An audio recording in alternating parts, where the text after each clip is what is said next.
received any sort of design, any sort of knowing, etc. from Ms. Wells. And number one, respect for Ms. Wells and respect for the family. I didn't cross-examine it.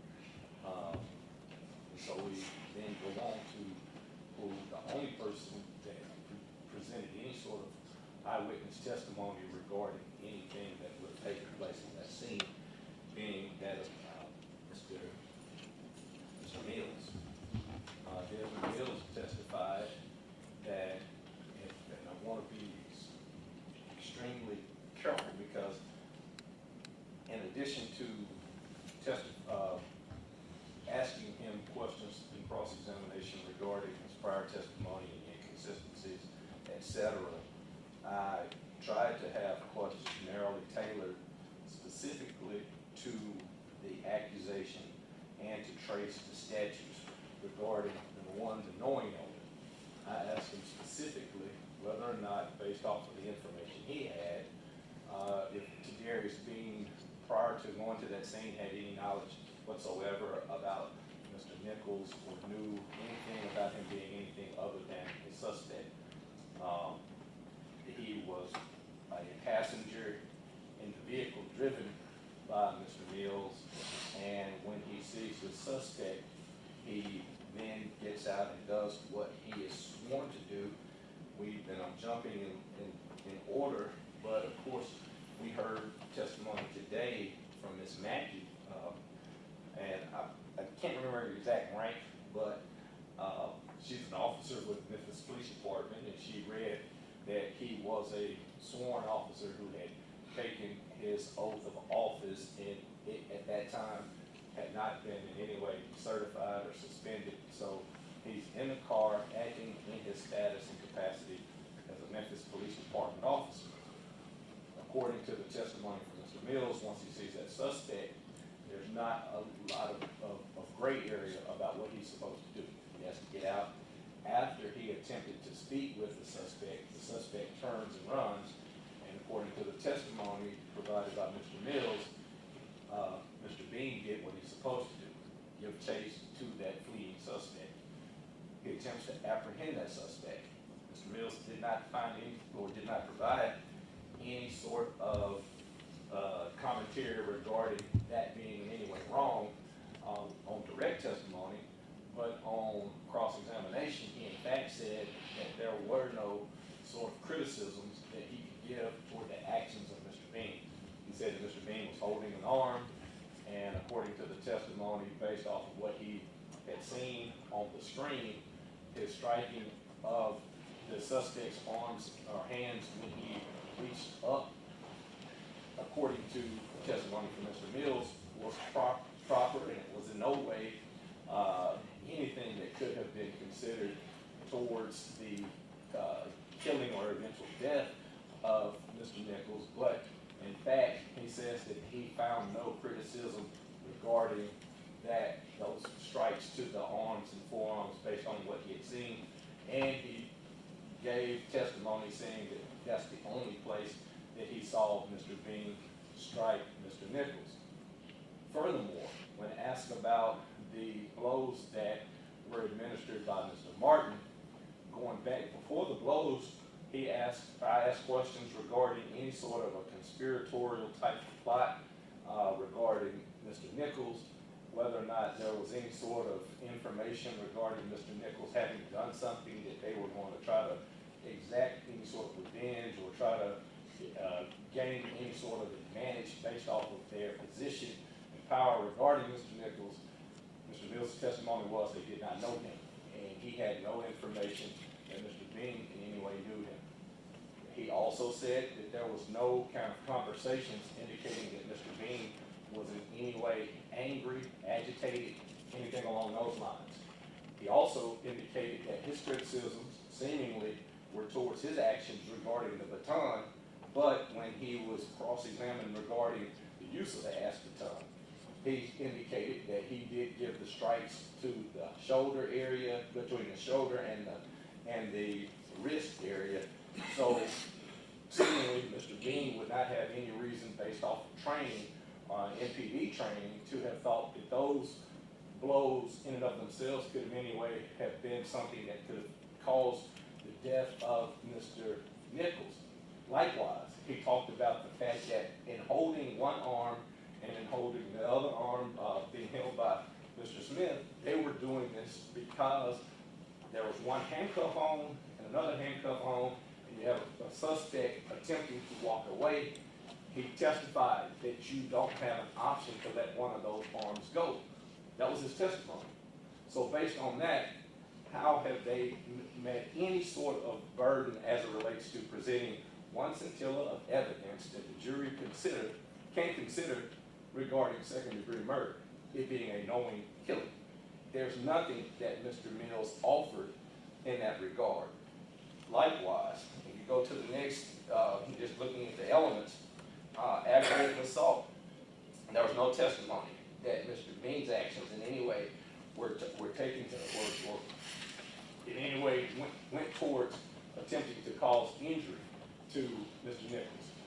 To the contrary, the testimony was that once the actual handcuffs went on, number one, everything stopped. The videos show that once the handcuffs were definitively on, that everybody seemingly scattered like insects when the lights come on. They got away from the body of Mr. Nichols.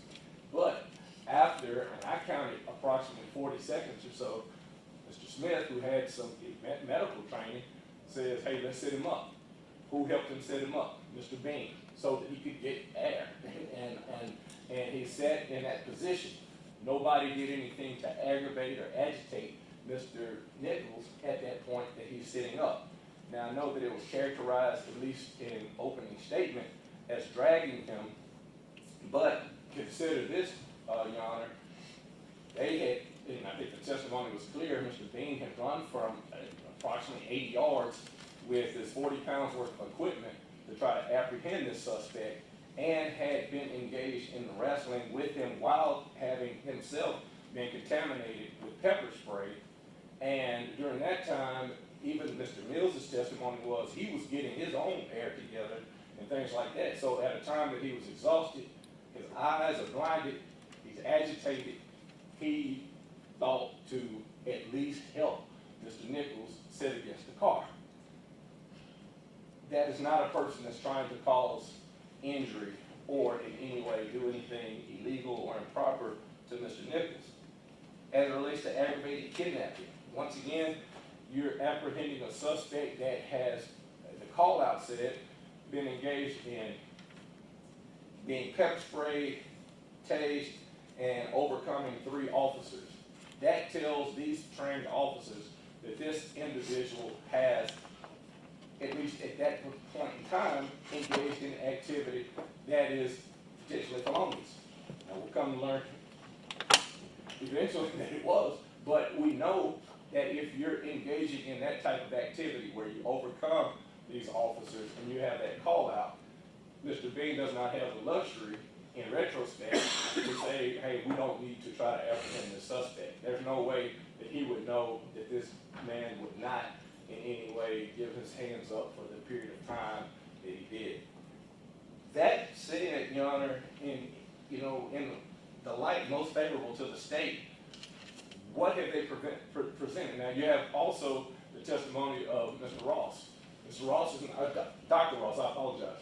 Dr. Ross is not able to testify as to the category of homicide. This court is well aware there are a number of categories. He doesn't say whether or not it's justifiable homicide, whether or not it's manslaughter. All he can say is based off of the testimony, based off of what he witnessed, it seems that there was torsional injury that would have been related directly to the blows administered by Emmett Martin. Emmett Martin's not here. There's no testimony that Emmett Martin in any way directed anybody towards actions or actions towards Mr. Nichols. There's been no testimony regarding anything that was apprehended as far as communications that could have presented information if they had it, saying that there was somehow some plot or something together via text messages or via communications that we are going to pull over a random suspect and torment them. There's nothing along those lines at all. There's absolutely no testimony from anybody that they knew the mental condition of Mr. Martin, that Mr. Bean would have known the mental condition of Mr. Martin whatsoever. He testified that until the last trial, I think this is from Mr. Mills, we didn't know that he was, of his mental conditions or what have you, and any kind of pre-existing conditions that would have put our lives as well as the public's lives in danger related to Mr. Martin. That was not conveyed, and there's been no proof at all that it would have, should have, or in any way could have been conveyed to Darius Bean. So based on that, Your Honor, looking at the light absolutely most favorable, this is a common law murder case. And as a common law murder case, a common law aggravated kidnapping case, a common law aggravated assault case, there's been no testimony that should take this case out of the purview of this court and put it in the purview of the jury. And that's I know that it is a rare occurrence. I know that it is a burden that they have to, at this point, it is not beyond reasonable doubt or what have you, but there's not a scintilla of evidence that they should be able to consider as a jury that will in any way say that this man should be able to be considered guilty or not guilty at this time of any of these elements. Second. Thank you, Your Honor. On behalf of Demetrius Haley, pursuant to Rule 29, we move for acquittal of all of the charges because the state has failed to prove the charges and no reasonable, rational juror could find Demetrius Haley guilty of these 7 charges beyond a reasonable doubt. What I'd like to do, the beauty of going second, is to the extent Mr. Perry's recitation of the testimony applied to all 3 defendants, I'd like to adopt that rather than repeating it. But I'd like to focus first on the second-degree murder charge and the knowingly killed element, which there's simply, there's no proof of that. No juror could convict, find beyond a reasonable doubt that Demetrius Haley knowingly killed Tyre Nichols. The proof on this essentially comes from 2 people. It comes from Dr. Ross today, who made very clear that the cause of death is the trauma to the head of Tyre Nichols, and he focused on Mr. Martin's initial kicks and Mr. Martin's punches to the head. There's also video evidence demonstrating those traumatic blows. Yesterday, Desmond Mills testified, and his testimony on this issue, he is an eyewitness, he was a participant in this altercation, and he was there interacting at Castlegate and Bear Creek with Mr. Nichols much longer than Demetrius Haley. Mr. Mills made clear that that Martin's initial kicks, to quote Mr. Hagerman again, the soccer-style kick to the head and the second follow-up occurred before Demetrius Haley got to Ross and Castlegate.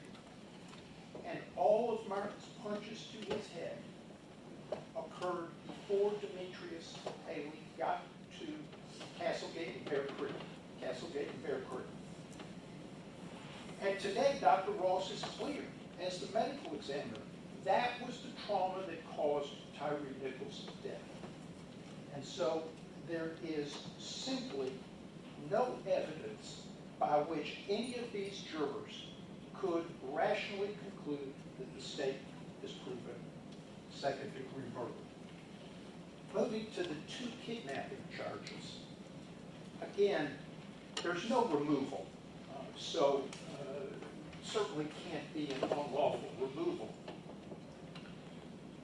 The state has to be pursuing these charges based upon confinement.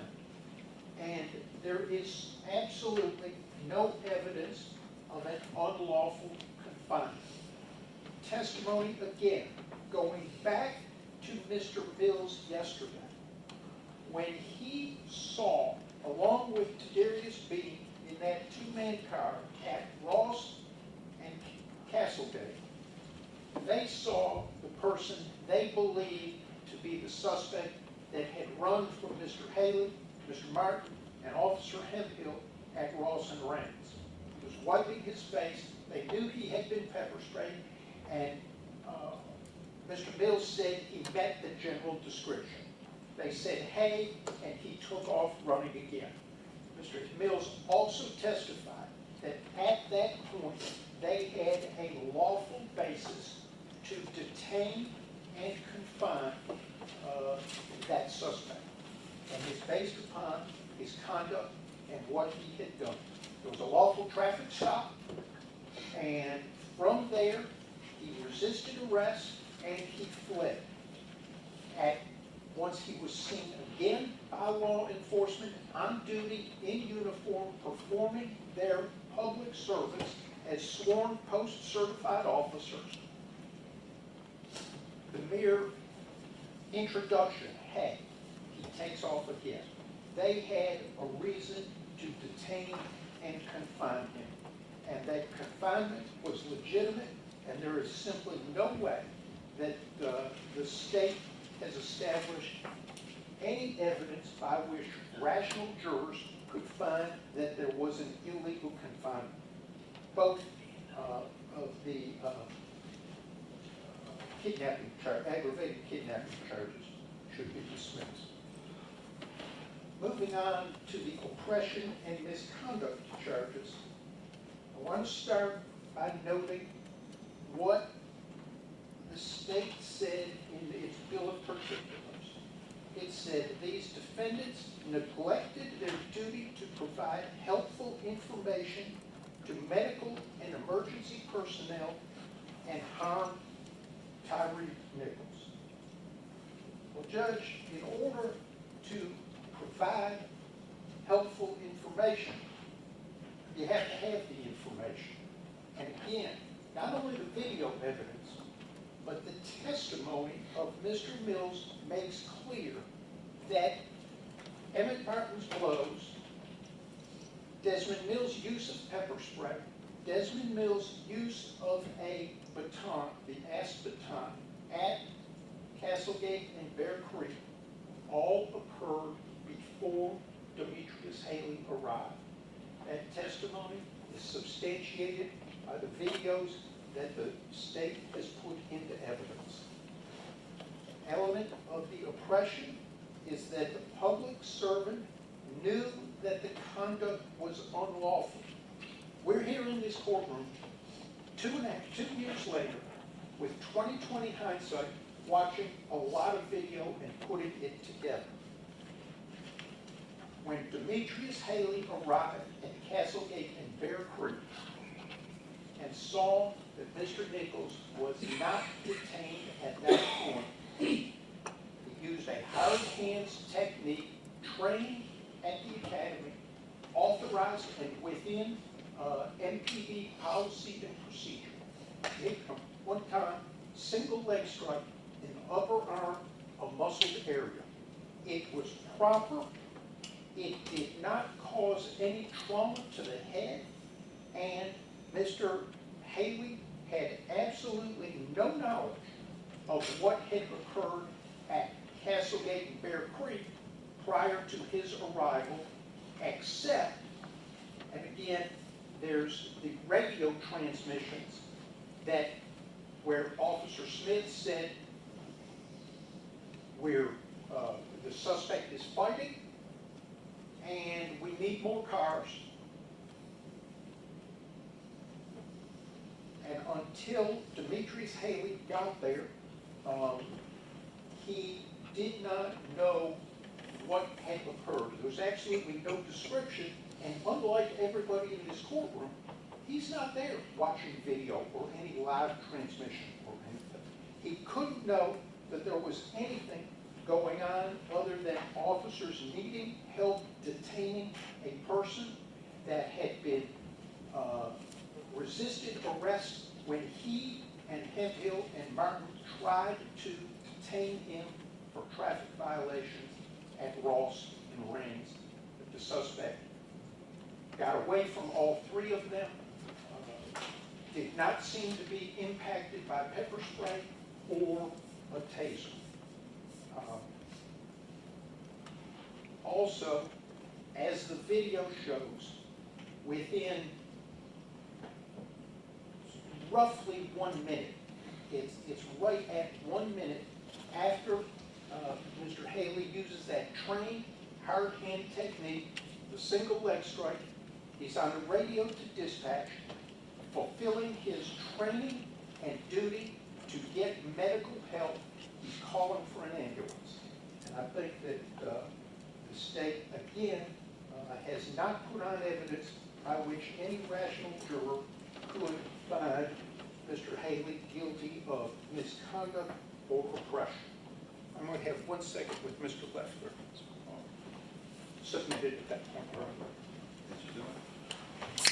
Judge, we've all practiced law long enough to know that a Rule 29 motion to close the state's proof, just like Mr. Perry said, is rarely granted. But you've been here for all of the proof. And the question, as Mr. Singh said, is whether or not a reasonable juror, considering the evidence in favor of most favorable to the state, could find beyond a reasonable doubt the charge. And I think, many times we don't say it, but I think if we are honest with ourselves from the standpoint of intellectual honesty as well as moral honesty, the proof is woefully short of even being presented to the jury. The state only presented one witness who was there on the scene, and that was, of course, Officer Mills. And you heard his testimony. He didn't see a good bit of the action in order to intervene himself. There's been no proof other than video, other than grainy video of what went on that night. Now,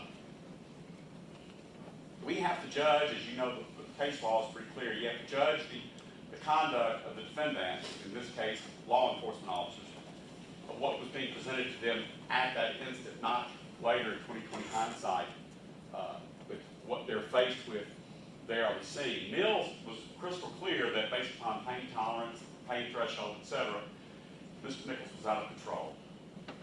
The only evidence we've heard is that of all the years he's been doing this, it's the most difficult arrest he's ever made. So you have to say, okay, where did Justin Smith go wrong? Where did Justin Smith divert from his law enforcement duties?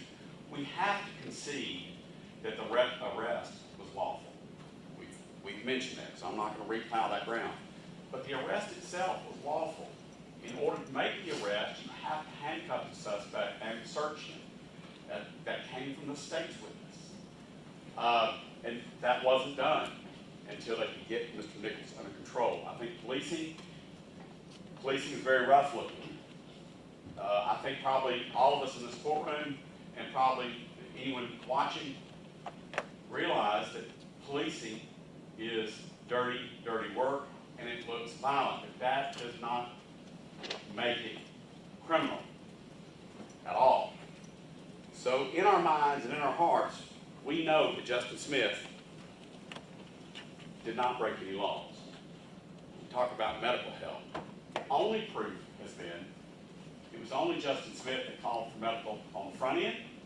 It was only Justin Smith telling those EMTs they need to give Tyre some oxygen. It was only Justin, and I'm not saying only to the exclusion of these other men. I'm just saying that Justin Smith, who's a defendant, to be judged in his own right, Justin Smith was doing more for Tyre Nichols than the trained paramedics and EMTs there, trying to get this man some help.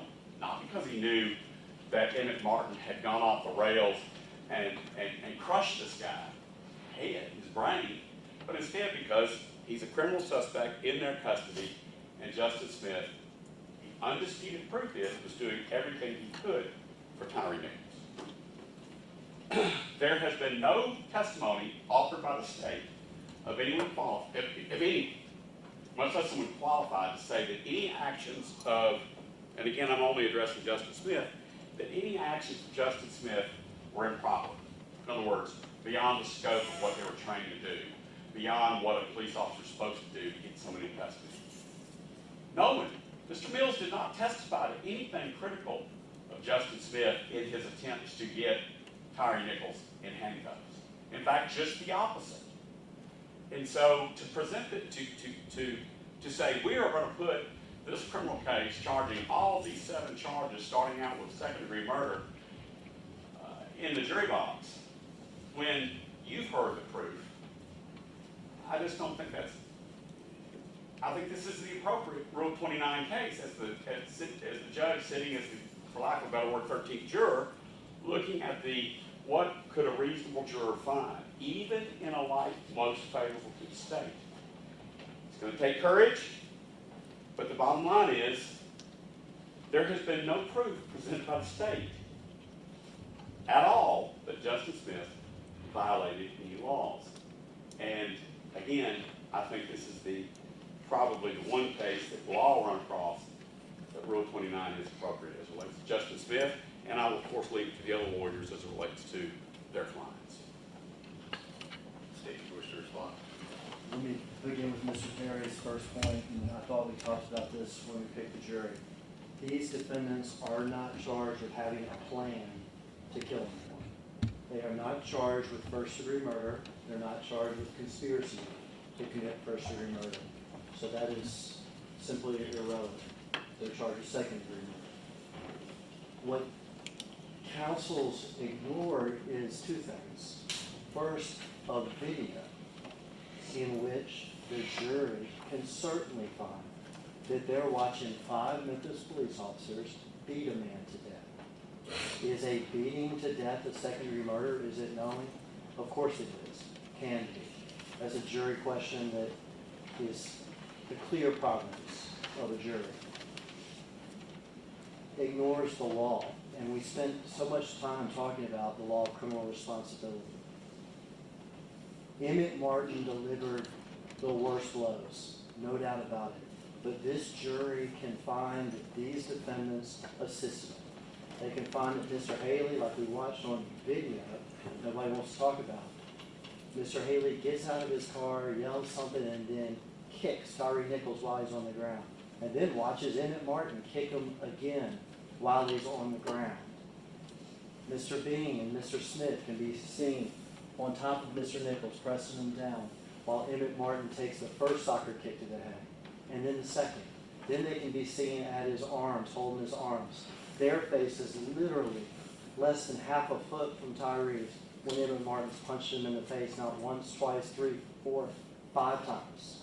And that whole time, as Mr. Mills testified, not a single one said, stop, don't do that. Why is that important? Because the second half of criminal responsibility is if you have a legal duty to intervene, you got to do something. They're Memphis police officers. They had to do something. Instead, they watched it happen right in front of their face. And what they do afterwards? Put them on the side of the car and didn't tell anybody about any of this head trauma. This confinement, Mr. Single talked about it, absolutely could have started out lawful. Absolutely could have started out lawful. But at some point, this jury can find that lawful confinement became unlawful. And whether that's after soccer kick number 1 to the head, or soccer kick number 2 to the head, or punch 1, or punch 2, or punch 3, or punch 5, or kick 1 by Haley, or kick the final one by Emmett Martin, or they can find it while he's sitting there at the car handcuffed, and these officers are lying to medical personnel about what happened. Not a single one telling medical personnel he's taking impacts to the head. So the lawful confinement can absolutely become unlawful. These officers have a duty, both under the law of criminal responsibility, but also in the official misconduct and oppression counts, and they violated that duty that night. We have issues for the jury. I understand that Mr. Zumov, Mr. Perry, Mr. Stingle are going to argue and have. Well, Mr. Bean, for instance, couldn't see X, or Mr. Smith couldn't see Y. Understand that. But those are jury questions for the jury to determine what Mr. Bean saw or couldn't see, or what Mr. Smith saw or couldn't see. We have a video where we can clearly see Mr. Bean's face, Mr. Smith's face, Tyre Nichols and Emmett Martin kicking them right in front of them, hitting them right in front of them. We can clearly hear that nobody's ever said stop. We have the testimony of Desmond Mills. No one ever says stop. We can hear the body cam when the medical personnel is there, and no one ever says impacts to the head.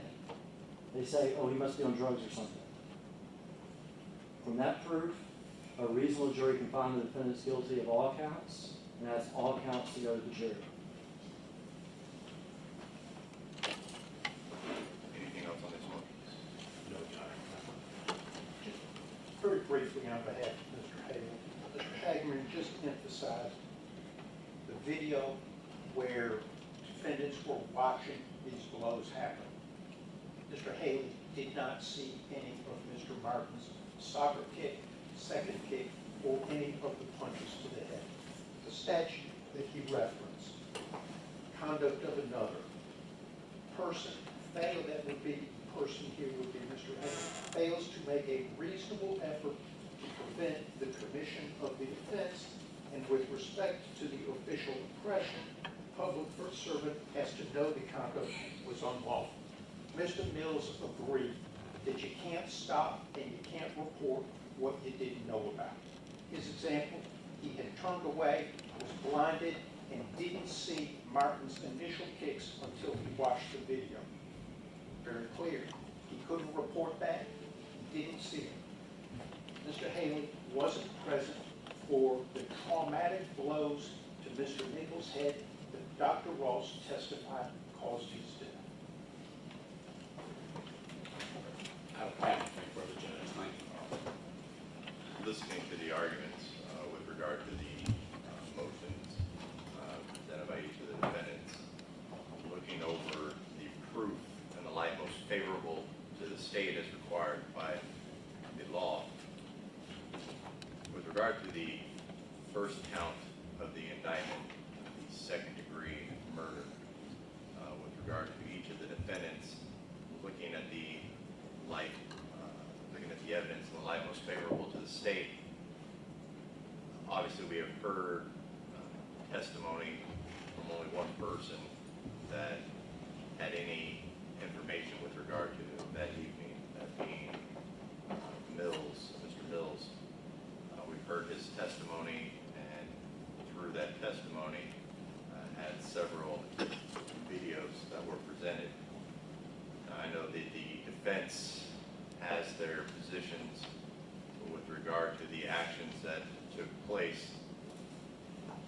Obviously, there has been arguments that's been presented by the state that are contrary to those positions. Looking at the videos, listening to the testimony of Mr. Mills, a jury could look at the videos and make determinations with regard to what the officers were doing themselves, whether they were holding Mr. Nichols down while others were striking, or whether they were effectuating an arrest. That would be a decision that the jurors make. If they make a determination based off of the videos and the testimony that Mr. Smith and Mr. Bean were holding and were aware that Mr. Martin was kicking and did not try to stop those kicks from happening, a jury could come back and come to the conclusion that those actions or inactions contributed to the death of Mr. Nichols. With regard to Mr. Haley, who came to the scene later on, and with regard to Dr. Ross's testimony, I don't believe his testimony was as pinpoint as the defense has made, as identifying the specific contacts with Mr. Nichols that contributed to his death, other than him saying that those actions were consistent with the damage that was done. There were a lot of blows that were given to Mr. Nichols, and some of those blows by Mr. Haley. I don't recall there being testimony of exactly where that kick landed. I understand that the defense's position was that it was to an arm. I don't remember that testimony coming out, but that there was a kick. And the argument that that kick was done to assist in the arrest. Looking at the video, it appears that Mr. Haley continued to attempt to assist in that arrest. It looked like he walked up and he kicked him. Mr. Martin walked up and kicked him, and then they both walked off. So the jury could look at those actions as contributing, as did the other actions in the death of Mr. Nichols.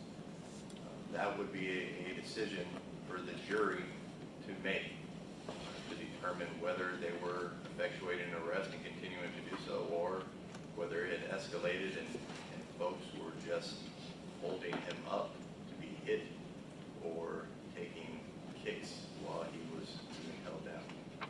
So with regard to the first count, the court is going to deny the motion, allow that to go to the jury. With regard to the second count, with the aggravated assault, again, the court finds the same reasoning to allow that charge to go before the jury. The jury can ultimately make a determination on whether the facts that have been presented to them, the videos and their interpretation of the videos, or whether an arrest is being effectuated or whether these individuals were knowingly holding Mr. Nichols to allow him to be kicked or punched. With regard to the kidnapping, the court would agree that at some point when this initially started, there's no indications other than this being a lawful arrest. However, if the jury were to make a determination after looking at all the proof that's been presented and the court looking at it in the light most favorable to the state, at some point or another, the jury could very easily find that that lawful arrest became an unlawful detention. There was plenty of videos in which we saw in which a jury looking at that, listening to the testimony of Mr. Mills for what it was worth, could come to that conclusion. So the court will allow for count 3, the charges with regard to the aggravated kidnapping of 3 and 4 to go before the jury.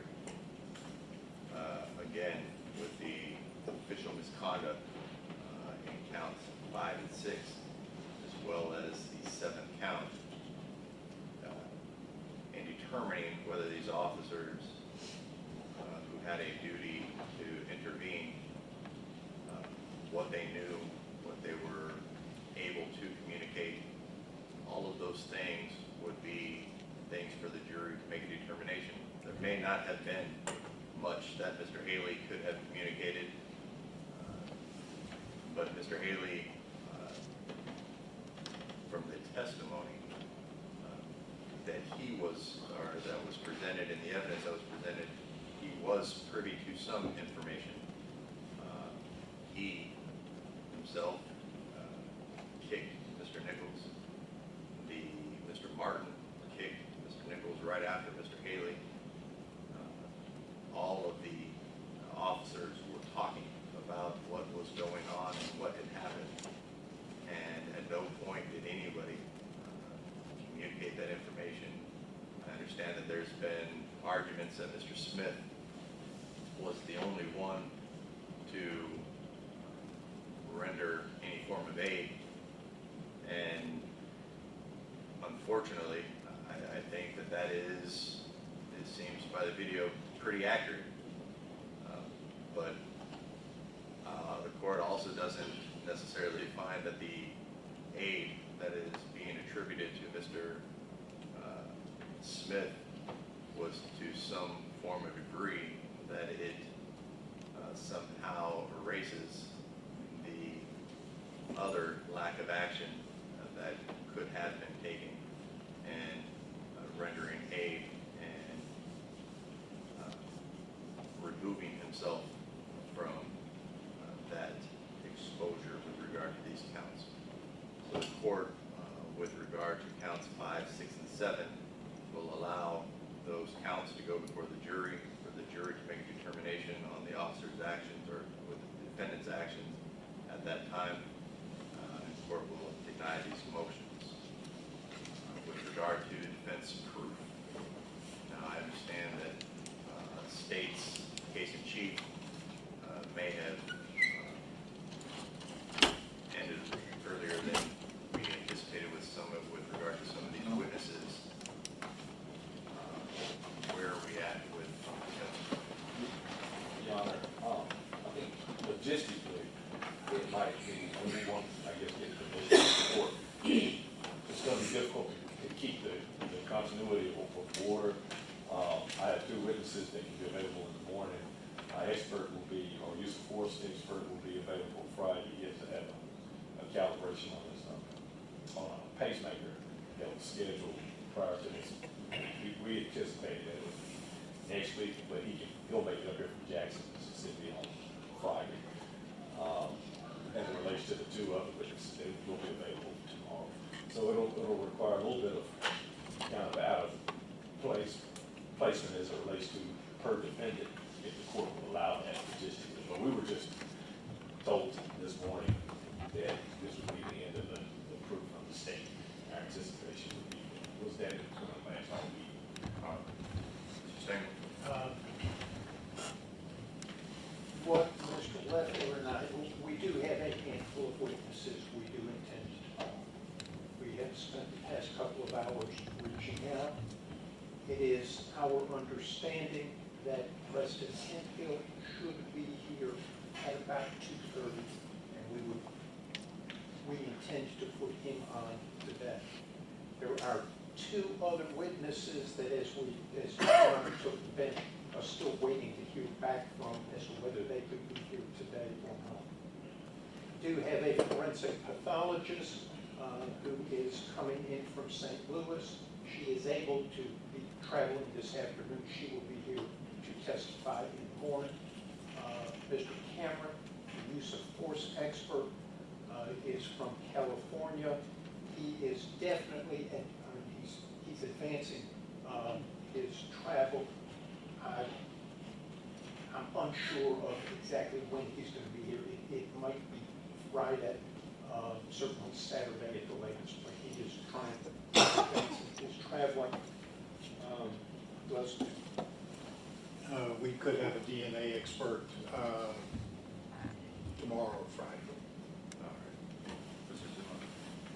Zimmer?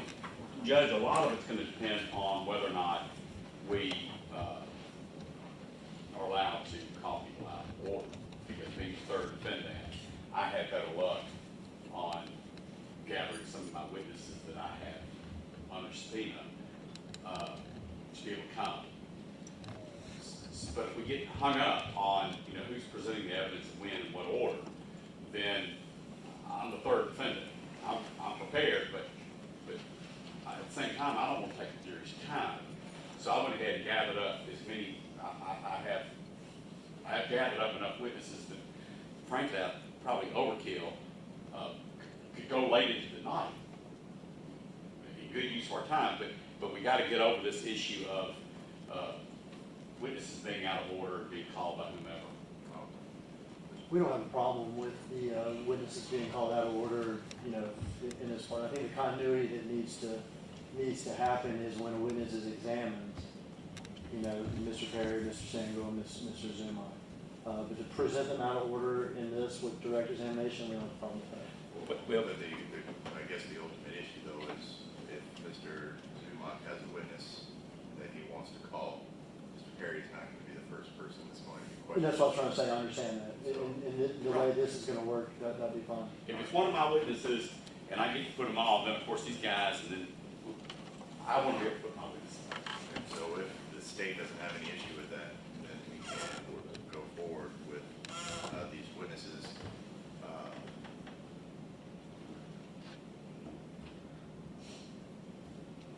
right, what we will do, we're going to take a brief recess. Why don't you all discuss which witnesses you all have available? You all can talk with the state and see as far as the order in which we need to call these folks. Let's come back. The good news, Judge, is we did that during lunch break, and I've already told the district attorney's office that if this is the route we ended up going. I do have a witness that's in the hallway now. We can, whenever you put the jury in the box, we can start. All right, let's Is that fair? Is that right? No, the first one could be Kelly Rogers, then TDI. Ben. stand at brief recess. What's the recess?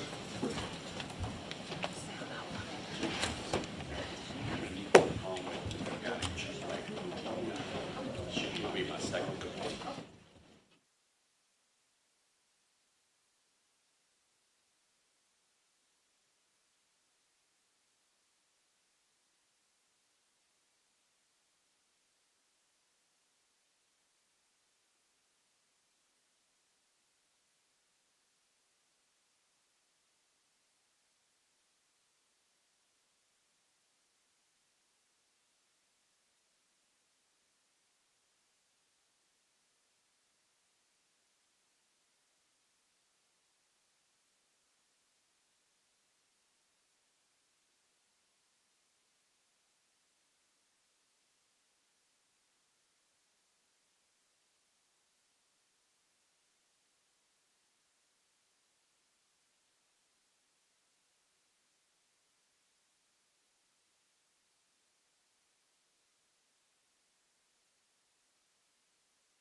because the acoustics aren't that great in here, if you could speak up the best you can, that would be great. For the purpose of the record, could you please state your first and last name and spell it for the record? Kelly Rogers, Kellirogers. And what, instead of giving your specific numerical address, could you please state to the court and the jury what street you live on? Preserve Woods Cove, And is that where, ma'am? Arlington, Tennessee. Is that Shelby County? Yes. All right, ma'am. On October 31st of 2022, were you a victim of a crime? Yes. Could you please tell the jury what the nature of that criminal activity was? So, I believe I woke up November 1st to a lot of credit card alerts that I had, that my card was being used Your fraudulently. what was being used? My credit cards. So, I went out to the car and, my wallet had been stolen. And so I called the police and, Before we go there, so we understand, you were getting credit card alerts. What does that mean? that my car was being used, and they were asking me, was it me? Okay. And those charges were not you. Is that what you're trying to tell us? It was not me. And that was in the late night of Halloween night into the morning of November 1st. Yes. So with these alerts, did the alerts tell you where the cards were being used? I believe it was like gas stations. It was I had various cards, so I can't remember exactly, but I did see like a couple of gas station attempts. That's what I do remember. And you knew that you had not been at gas stations that night. Right. So you went out to your car, what did you find? My wallet was gone. Was your car damaged? The car was unlocked. The glove compartment was up, and the doors were up, like the doors of the glove compartment. Like the middle console and that was like open. And so your wallet was gone. Yes. And what was contained in your wallet? My military ID, my children's military IDs, credit cards, driver's license, and yeah. And did you call law enforcement? Yes. And who responded to this call? The people from the Arlington, Shelby County, the sheriffs that are right up the street. Shelby County Sheriff's Office. May I approach, Your Honor? Okay, they see the call.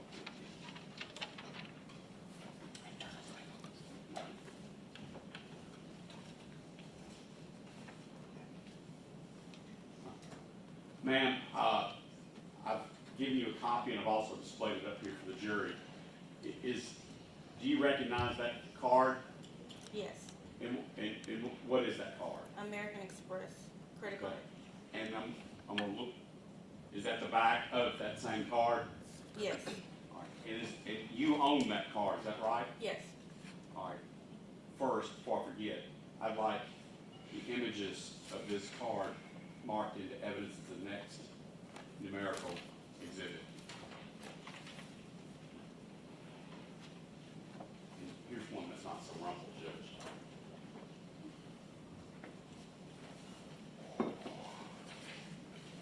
show the front and back of this credit card, being exhibit 26.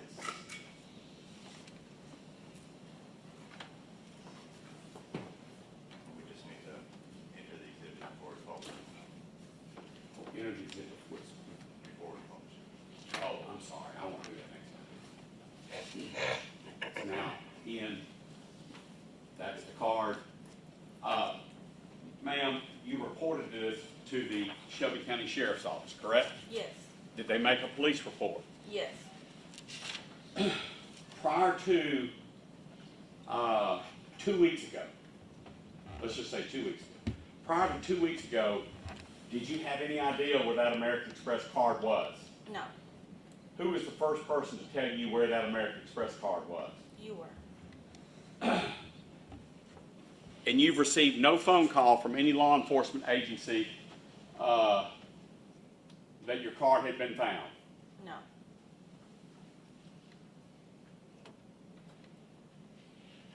May I have a moment, Your Honor?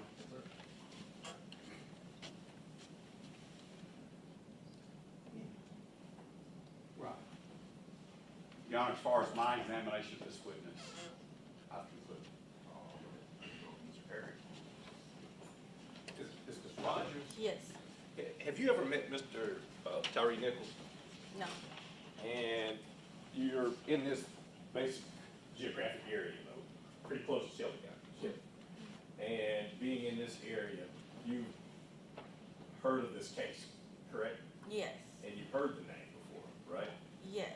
And prior to being contacted a few weeks ago, had you had any contact from anybody from TBI, What is Tennessee Bureau of Investigations? No. Anybody from Memphis Police Department? No. No detectives, nobody told you that you would be in any way connected to this case? No. I don't have anything further.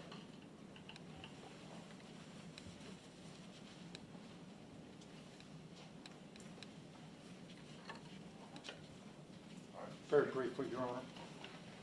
Good afternoon, Ms. Rogers. Good afternoon. This American Express card that you've identified as yours, it was in your wallet that was stolen over Halloween of 2022, correct? Correct.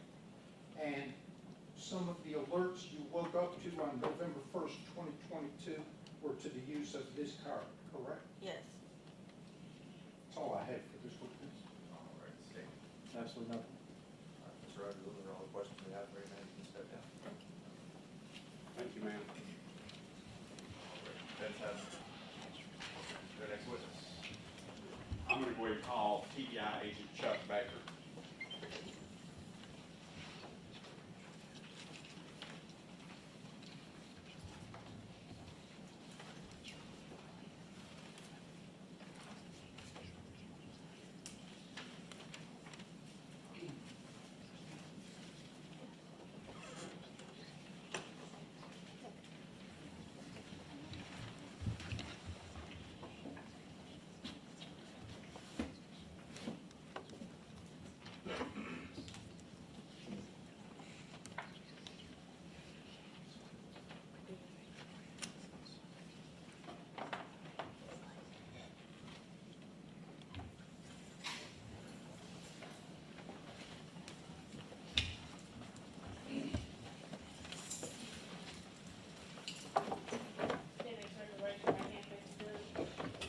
Sir, you solemnly swear affirm that the testimony you give today will be the truth and nothing but the truth. Yes, sir.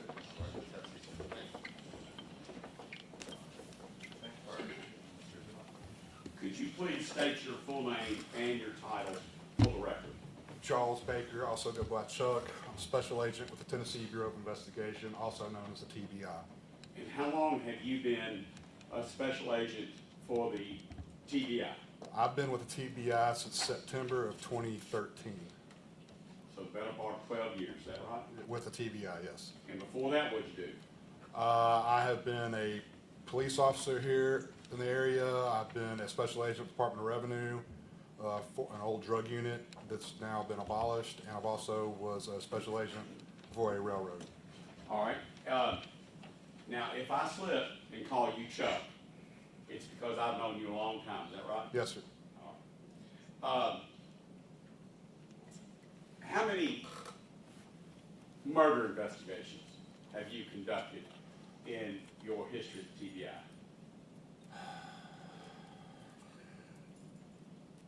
Best estimate. I'd say in excess of, involved with in excess of 50, 60. And you also investigate police officers that are involved in what is referred to many times as critical incidents, don't you? Yes, sir. Fatality shootings, fatality killings in police custody, is that right? Yes, sir. And how many of those have you investigated since being with TBI? I'd say about the same amount. I would say right now, been involved with probably 60 plus. And in that, in those number of investigations that you've, by the way, before I forget, you were the lead agent or supervising agent or whatever title goes with your letterhead here as it relates to this investigation of the officers involved with Tyre Nichols. Were you not? Yes, sir. In TBI's terminology, you would call that the case agent. A lot of people would call it the lead investigator, so I've been the case agent for this case. Right. And as a case agent, I'm gonna lead you a little bit so we can just kind of Okay. get through this. As a case agent, you have other TBI agents that work with you and for you and report to you, is that right? That's correct. And this case was opened at the request of who? District Attorney Steve Mulroy. Here in Shelby County. Yes, sir. And so this is not necessarily an unusual thing for you, is No, that sir. right? No, sir. And you would have to know how TBI gets their cases. There's memorandums of understanding, there's state law. Correct. That affect if an officer's involved in an in-custody death, that the TBI will investigate, is that right? Yes and no. We have to still have if it's an in-custody death, we have to have an actual official request from the district attorney of that judicial district. Right. And that's what happened in this case, right? Yes, sir. And when was that request given to the TBI? By DA Mulroy? It would have been given, I believe, the day after officially, or that early morning hours of the date of the incident. Would it surprise, this happened on January 7th. The original stop was around 8:30 p.m. They went to the hospital, and then would it surprise you, or were you present at Flicker Street as a TBI agent when these officers were returning to their office space? No, I was not present at the time. Were there TBI agents present? Yes, there, sir. Yes, sir. Reporting to you, is that right? No, sir, not at that time. I was not made the case agent till a little while later. I was actually out sick with COVID when the incident happened, and I actually came in a little bit later. But that's why. There was a TBI agent there representing the agency. Oh, absolutely. Yes, sir. That night. I believe so, yes, sir. Right. And so, as part of your preparation for testimony today, did you go back and review the case file? Yes, sir, the best I could. It's a very large case file, so. Right. And on the night in question, by the way, do the defendants normally have you come to court, or does the prosecutor normally have you come to court? Remember, that's, first of all, it's an improper question. I'll withdraw it. Irrelevant, and I'll withdraw it. I'll withdraw it. I issued a subpoena for you to be here, is that right? Yes, sir. All right.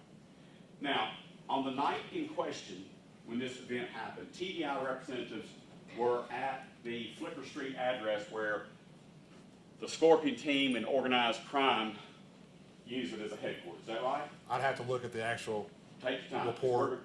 Huh? I'd have to look at the actual report to know names, who was there, times, and so on. Yeah, I won't be asking you names. I won't be asking you names, okay? What I'm asking you is, TBI was present at Flicker Street on the night of this incident, were they not? I'd have to look at the report once Take again your time to and give look. you, I don't have, you'd have to hand me a copy of the incident report. Can y'all be looking for that while I'm examining the witness?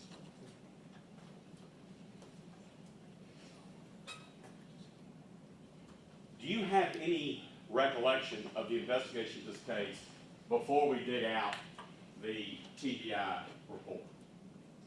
In what sense? In any sense? Well, of course, but I don't have, at that time, I was not present Right. when this happened. I was at home with COVID. All right, but the question I was going to ask you is, and I think you probably will find that it's customary in these kind of investigations, so just bear with me. Okay. The officers were photographed by TBI, is that right? From my experience, I always photograph the officers. Right. And DNA swabs were taken from the officers, is that right? In my experience, yes. And you have no information that would say that that did not happen in this case, is that correct? Not that I'm aware of. And you've known me, I'm representing to you the DNA were taken, and we'll get to the report as soon as we can. Sure. All right? Photographs were taken of the officers, DNA swabs were taken of the officers, drug analysis, urine samples were taken. Is that customary? We do not normally take urine or drug samples. That's up to the actual agency. Which would be MPD. Would it be MPD? I've never, in my personal experience, have never asked for a drug or a urine analysis involving one of my cases. Okay. And the boots of the officers and shoes of the officers were seized that night. You're aware of that, Yeah, I do aren't know you? that, yes, sir. What? Yes, sir, they were. You were aware of that. And they were taken from the officers that night for purposes of what? Testing, so those boots would have been collected, bagged, and sent to our lab, and I believe in Jackson. I'm not sure if Jackson or Nashville tested them. I'd have to look at the actual report, but they would be sent off for testing, DNA analysis, print analysis. One moment.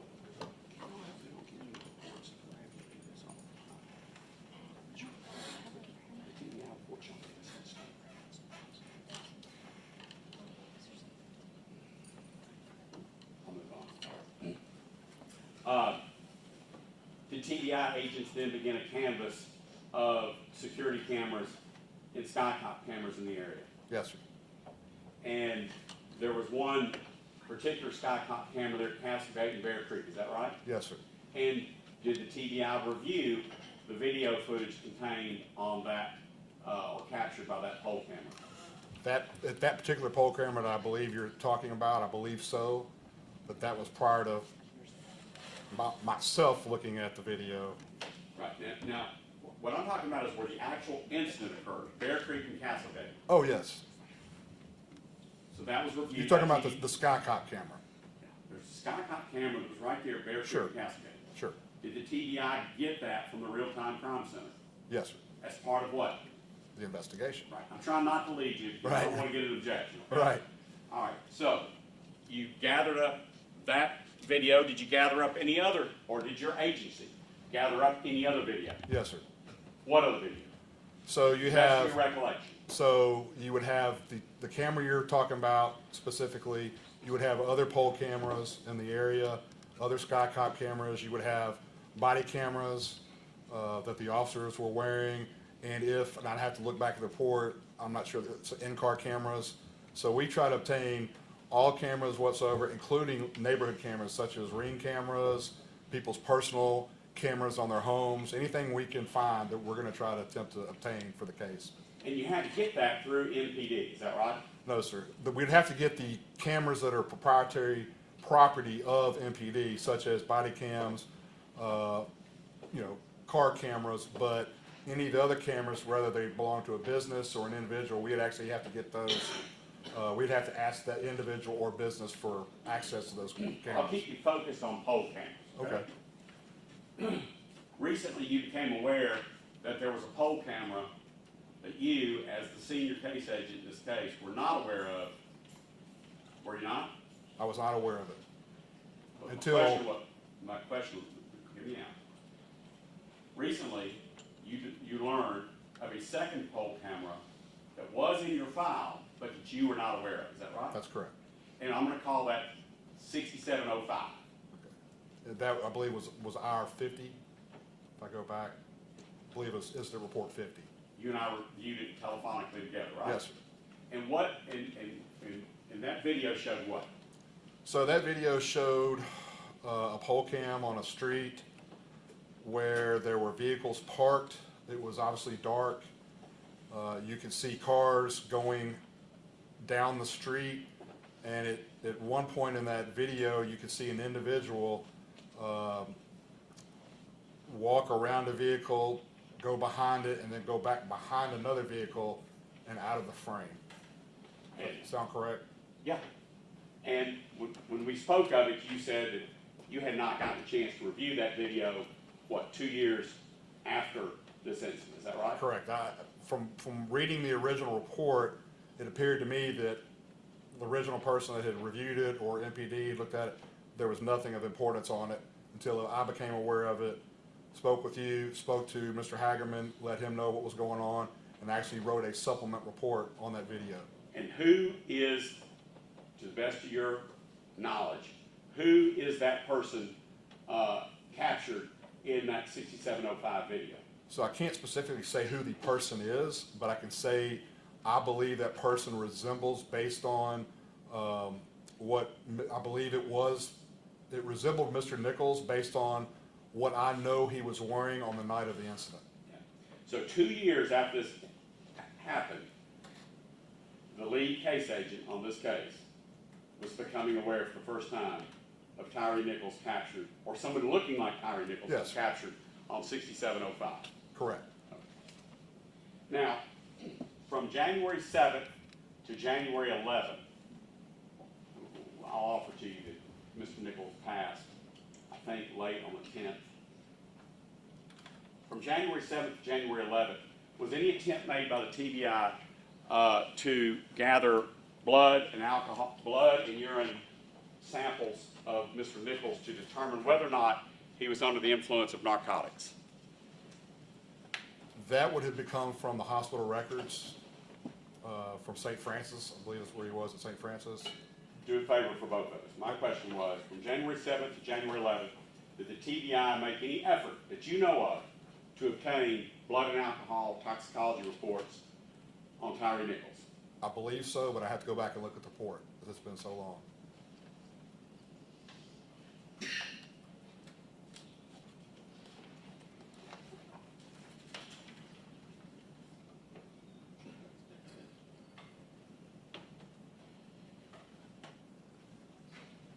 When did you come off of COVID and begin taking an active supervisory role in this investigation?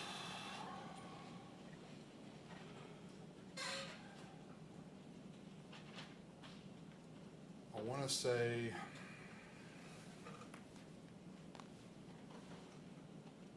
I'd have to go back to my report, but it was several days after. It was probably, After what? The death? no, after the incident. I believe I was told on a weekend when knew I was able to come back to work, probably 5 or 6 days. It was several days. But you have reviewed the file before coming, because you received your subpoena to come testify at trial. Oh, yeah. You've reviewed the file. To the best of my ability, because it's Right. a very large file. So it's hard to memorize everything. Nobody's asking to memorize, okay? Were you aware, or were the TBI agents aware, that on the night in question, 5 or more narcotics-trained officers suspected that Tyre Nichols was under the influence of heavy narcotics? I have no idea about that. You had no idea about that. Trained narcotics officers? Did you have any idea, or did the TBI have any idea, that officers felt Tyre Nichols was under the influence of narcotics? I can't tell you how they felt because I wasn't there. I don't know. Did TBI agents review the body cams of the officers involved? Yes, When did that happen? at different times because there's so many body cams, so many cameras. Each report would tell me exactly when and what agent reviewed that particular body cam. There's several body cams. There's so many of them that they were assigned to different agents to review. On the night in question, No, not on the night in question, but that would have been later on. you know, let me get my, I'm trying on the to night answer. in question, were TBI agents on scene at Flickr reviewing body cams? I can't answer that. I don't know. I was not there. That's not contained anywhere in the investigation file? I'd have to look at the file again, but I was not there. And I can't tell you how anyone felt or what they saw. Are you familiar with the search warrant that was issued by you on Tyre Nichols' car's contents? Yes. So are you familiar with that without the necessity of seeing a report? Yes, but if you want me to tell you what the exact contents were, I had to see the report. Maybe these will stand out to you. Okay. Were illegal drugs found in that car?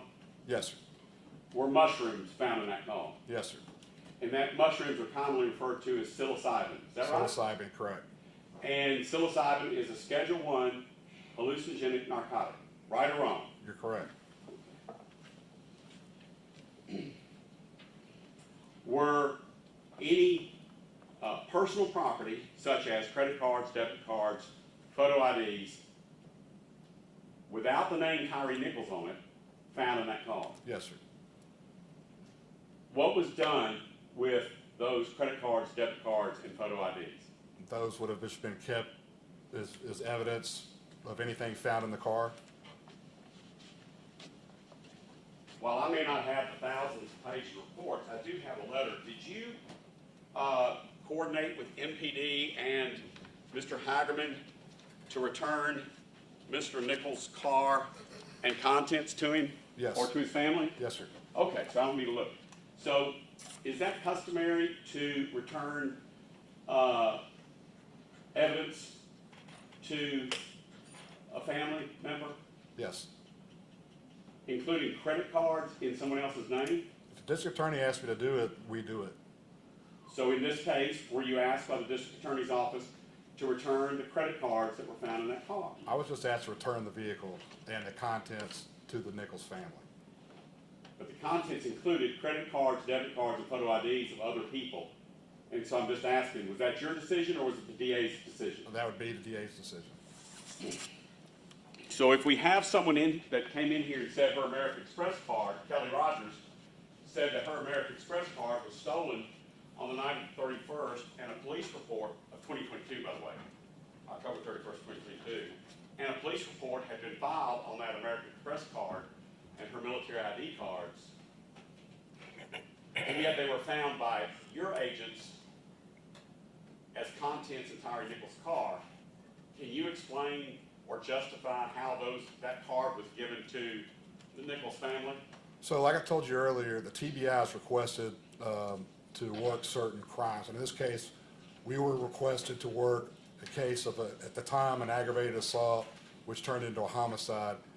There was nowhere in that request from the DA's office to work any stolen credit cards, anything like that. And in our normal case of business, we would not do that because for us, it had nothing to do with the case we were requested to work by the district attorney's office. Okay, maybe I'll stumble upon something. You were asked to investigate an aggravated assault charge. An aggravated assault of who? That may sound like a dumb question, but an aggravated assault on who? On Mr. Nichols.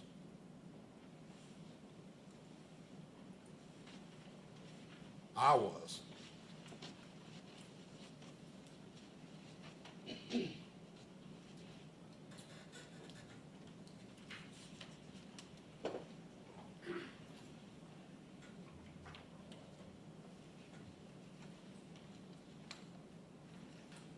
As the case agent in charge of this investigation, did it cross your mind at any point, when you got back from COVID or whatever, to get original blood and urine from Tyre Nichols in order to run toxicology screens? Well, that, by the time I became the agent, unfortunately, Mr. Nichols had passed away. Therefore, we would have gotten the blood samples from the medical examiner's office. All right. Because they do a full tox screen.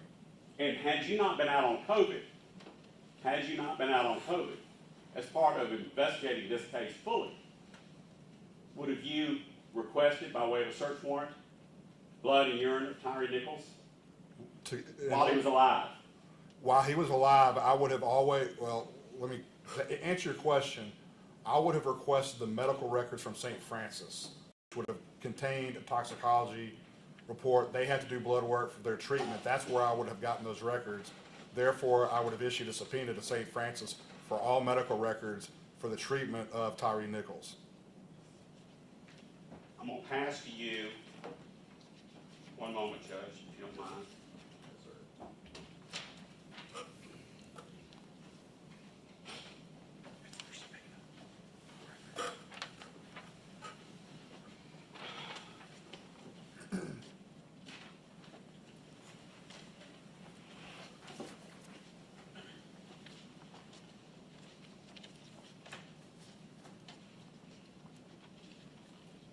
You had an opportunity to review that? Yes, sir. What's the date of that subpoena? That subpoena is dated the 11th of January, 2023.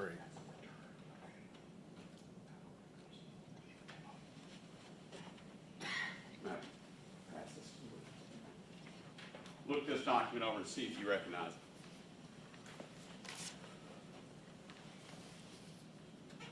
it.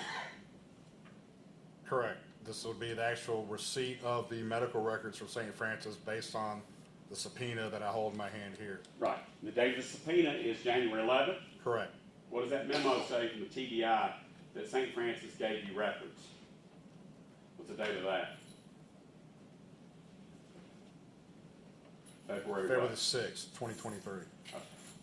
So, 1 day shy of 1 month from when you issued the subpoena, is that right? I did not issue the subpoena, another agent did. I'm sorry for referring to you and PBI.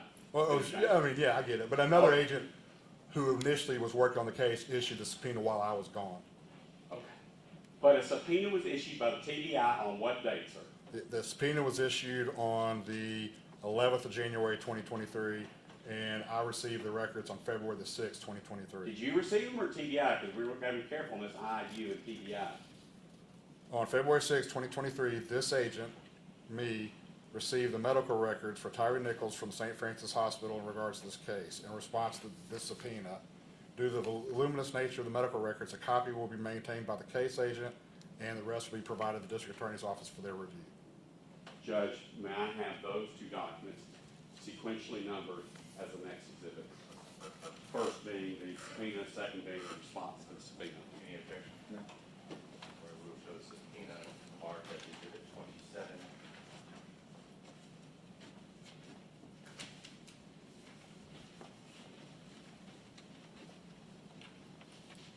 We will show the subpoena return as exhibit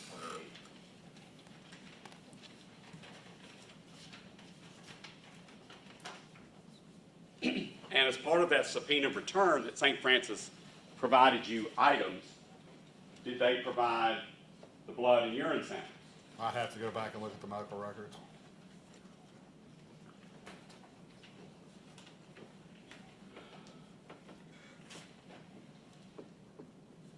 Would you agree with me that, let's see if I can get this one. How many agents did you have from the TBI Jackson office, or any office of TBI, working the Tyre Nichols case while you were out on COVID? Kim Covington? Is that one of them? Yes, sir. Mr. Chu, is that another one? Yes, sir. Mr. Ellis, is that another one? Yes, sir. How many more? Several more. You know, you've got the lab, you've got admins, you've got analysts. No, agents. I asked Talking about about agents. commissioned agents. Okay. And I'm talking about people who weren't even there that reviewed body cams, so you've got to add them.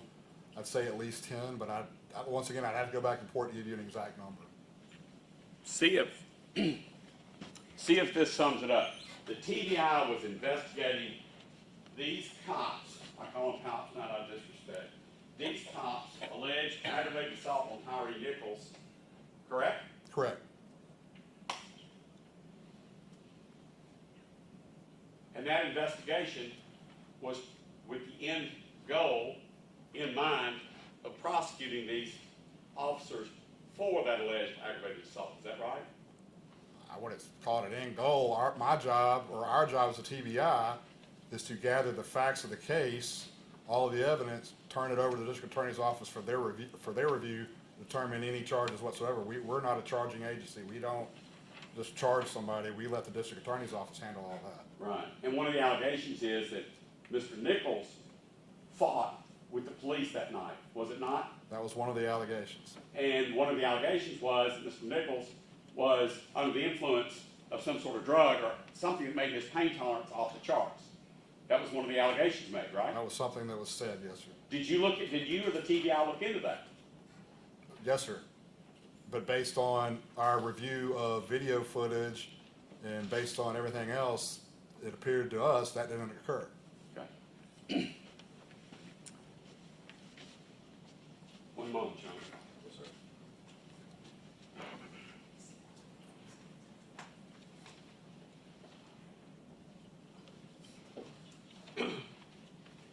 You were a cop at one time in Germantown, weren't you? Yes, sir. You've had to arrest a number of people in Germantown, haven't you? Oh, absolutely. And I'm 63 years old, not great shape. You're a big man. How tall are you? 6'4". If I don't want you to put my hands behind my back, do you believe you can do it? Everybody's different. I've learned that from the smallest guy, you would think you couldn't, to the biggest guy. I mean, everybody's different. Right. But if a suspect, one suspect, Okay. and only one officer, doesn't want his hands cuffed, how much of a fight is it? It's always a fight. That's all I have. Very.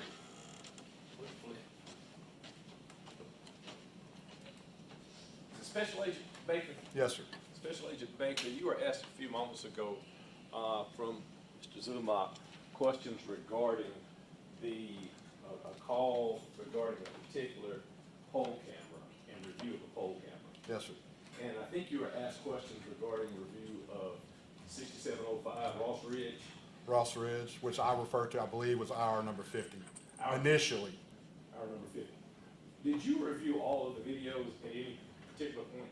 Did I review all the videos? All videos that were submitted to you? No, I did not. All right, who reviewed most of the videos that would have been submitted? So each video submitted is reviewed by an agent. So say you asked me about a body camera for a particular officer, there'd be a certain agent who would review that, summarize it, and also provided a report for that. Okay. Now, you were asked specific questions regarding Mr. Nichols and whether or not during the course of your investigation you paid any attention to the conduct of Mr. Nichols, correct? Correct. And the conduct of Mr. Nichols, both at the time prior to being pulled over, would have been of importance, correct, to your investigation? Sure. Absolutely. In other words, information regarding whether or not he was driving and the distance of driving, et cetera, those things were a part of your investigation file. They're part of the investigation, but And I understand the focus. let me finish. Yes, sir. So we would look at the whole case, but our job was to ask to look at the actual assault. So obviously we would look at that and see what led to it, but that was not the end goal of the investigation. Right. Information regarding what led to it, though, would be important to your investigation. Sure. Information regarding what Mr. Nichols was doing in relations to trying to actively resist, would that have been important to your investigation? It would have been part of the case. Part of the case would have been to find out if it would have been of any importance to you or relevance, whether or not Mr. Nichols was in any way evading what would initially be a lawful arrest. Sure. And you were shown that 6705 Ross Ridge, that was pointed out to you a few weeks ago or a month or so ago. It's been a little, I think back in February, I believe, March, February, somewhere around there. And to be clear, that pointing out to you, that didn't come from MPD or No, Memphis sir. Police Department. No, sir. Didn't come from any other agency. Now, you realize that there was a whole another case in a whole other court, right? Oh, yes. Federal. And as a part of that federal case, you had agents that would have been there when people were interviewed, et cetera, right? Correct. And as a part of that investigation and during the time frame related to that, did that 6705 Ross Ridge video ever come to your attention? No, sir. Did it ever come to your attention that it needed to be a part of a supplement? Once I was aware of the video and what I observed in the video, I mean, obviously, Mr. Zumach told me about the video. Not that I don't believe Mr. Zumach, but I still want to see it with my own eyes. Once I saw that with my own eyes, I contacted Mr. Hagerman. I said, hey, this is an issue. I need to do a supplemental report because it needs to be, that's the right thing to do. Right, and just stepping back a little bit now, I don't know you like Mr. Zumach, right? Y'all have known each other over the years, as was stated earlier, correct? Sure. And you still said that, hey, just because Martin said, look at it, I didn't necessarily take his word that this was something worth me calling Mr. Hagerman about, right? No, I would take his word, but I have to, in order for me to write a report, I have to see what the allegation is or what was on the video. In other words, this is your job. This is not just you and, somebody telling you. Oh, no, it's something. absolutely, it's my job. And so as a part of your job, just because the defense counsel says, hey, look at this, you don't automatically write a supplement, right? No, sir. And you wouldn't have any problems on the other end of the phone saying, hey, Mark, this ain't worth my time, right? If it was something to do with the case and had evidentiary value to it, I absolutely would. Same as if you called me and said, Mr. Baker, I saw something in this video, you mind taking a look at it? I would do the same for you. No, I understand that. Let me be clear. You, because you looked at it, thought it was important enough, just like you just said, Right, to have written a supplement. absolutely, Regarding it. absolutely. And in that video, you said that you remember looking at the person walking behind cars, right? Correct, Walking in between cars, right? correct.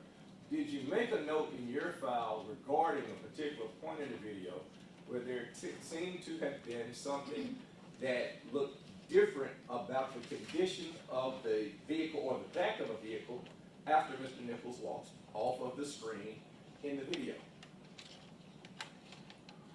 So the condition of a parked vehicle It was or a parked a vehicle vehicle. driving by? Let me ask you this way. Do you remember the vehicles and the locations of the vehicles in the video? Yes, And there appeared to be at least 2 different vehicles. correct. Those vehicles did not appear to move during the course of the video. They appear to be stationary parked. Right, and it appeared that Mr. Nichols walked at first to the front of the vehicle that would have been the eastmost facing. I don't know if you would know the directions. Right, so they've been pointing east. Right, and there was a vehicle that would have been the eastmost facing vehicle, the one Correct. that was in front. Correct, He walks to the front, Correct. correct? Then he walks to the middle of the two vehicles. of the two vehicles. Right? The void in between the two. Right, and then he eventually walks off screen west of the vehicle. Correct. When he walks west, does the condition of that westmost facing vehicle, the rear end of that vehicle, does it appear to have an instrument placed at the bottom of it? So I reviewed that video, and I know where you're going with this, and let me give you my view on that. So when he walks off back to the west, you can actually see a lighting change. And I believe that to be like a ring camera or a motion type camera or light, I'm sorry, that went off. That light caused a reflection that looks like an object, because once that light goes off, it disappears. So once you look at that video, it's a glare, not an object. That would have been a good premise, but we got the video, Right. and I'm not sure. And I can be happy to show you. Yeah, you were trying. It's in evidence. Right, it's just an evidence, I don't remember the exact number, but it was already remarked. Yeah, but I got it here.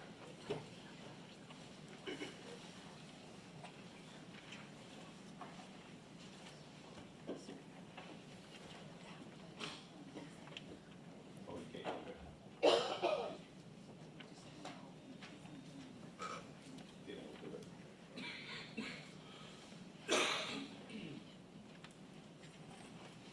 Or he's getting that, can I have the attorney's report?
Your Honor, do you mind if I stand over here, because I'm old and blind, and do you have a pointer by any chance?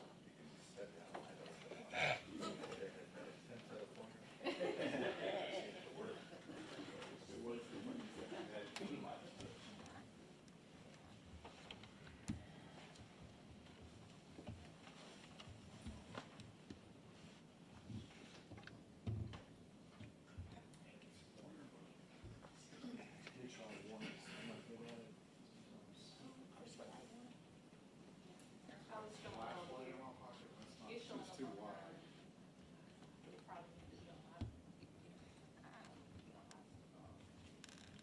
Well, I can point with my finger. I'm gonna follow here so the jury can see. Actually, you might want to stand up here. So go ahead before. Yeah, I'm not sure if the court wants the lights dim or what have you for it, but. Well, I'm gonna allow you to ask the questions, and then I'll allow you to respond to the questions and indicate as you need to with your testimony. But I need you to speak loud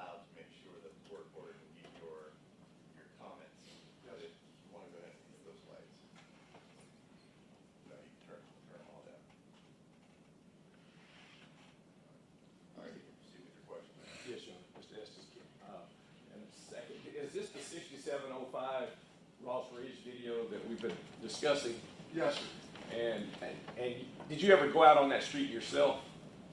I did not go out on that street. All right. I'm gonna hit play. Do you see the actual, we're gonna go just with the number at the top. It's 20, 27, 50, 55 when we're starting.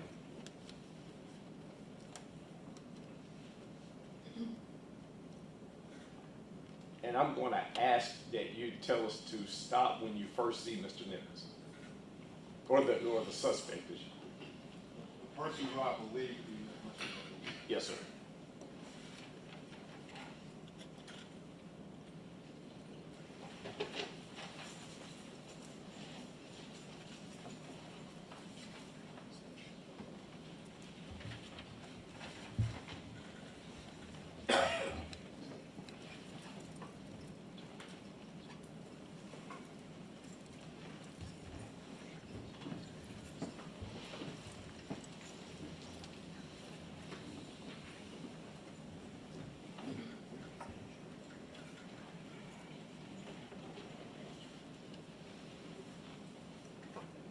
Right there. All right, pause.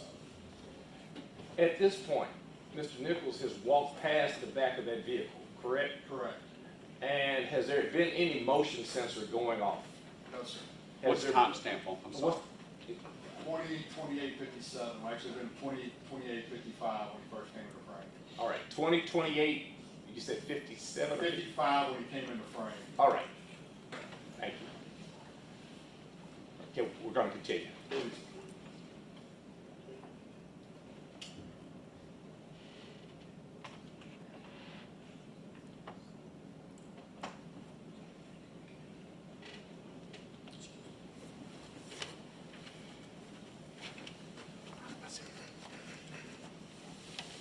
Pause. Can you give me the timestamp at the top, please? 20:29:17. All right, there's a vehicle that just drove past, is that correct? Yes, sir. Do you see any motion sensor apparently having gone off, No, or being sir. triggered? No, sir. Play.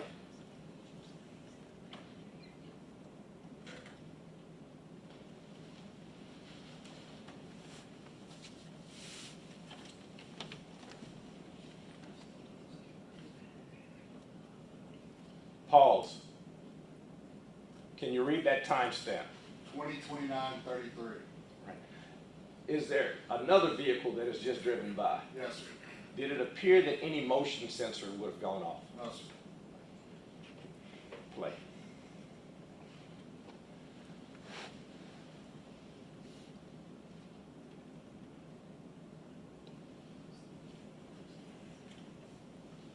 Do you see Mr. Nichols again? I do. Pause. What time is it? 20:29:49.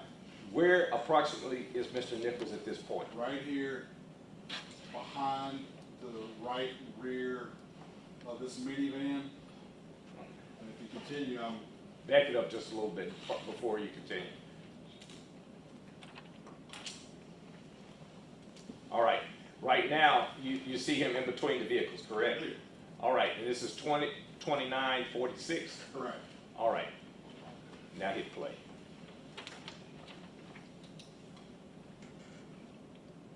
Boom. Stop.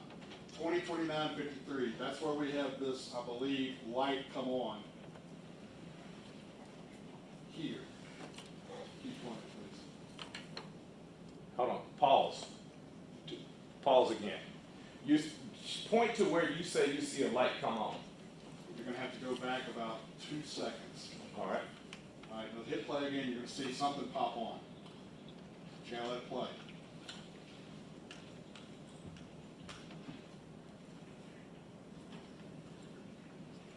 Okay, let it play. All right. That's it. 20.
another car come by.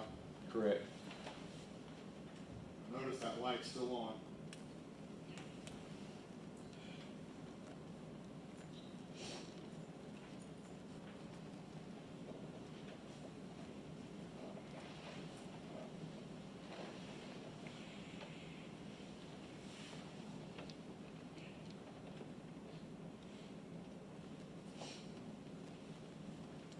I see another car come this way, right there. Right.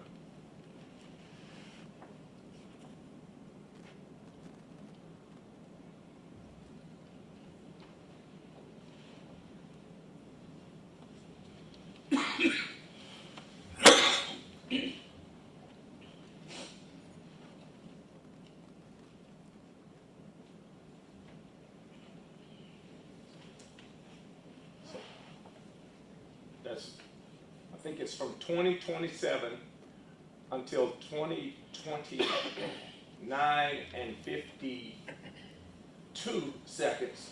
Correct.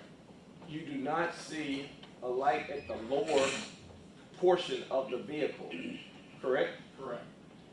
And then after Mr. Nichols walks past the vehicle, immediately, there appears to be an object at the bottom of that vehicle, not from the top. Talking about right here?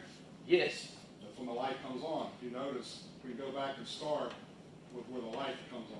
let's do it one more time.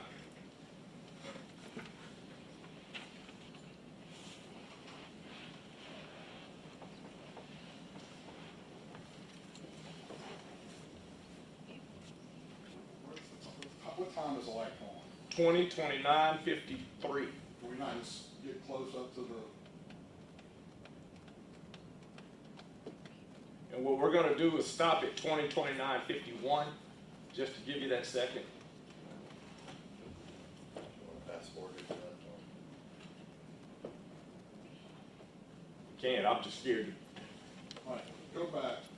Okay, the light comes on. Go back 10 seconds. And I want you to keep your eye focused right here.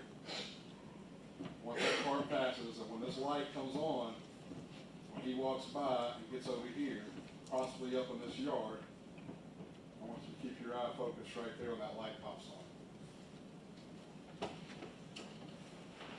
Not the car light.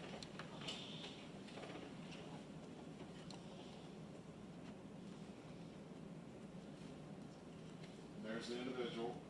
Right.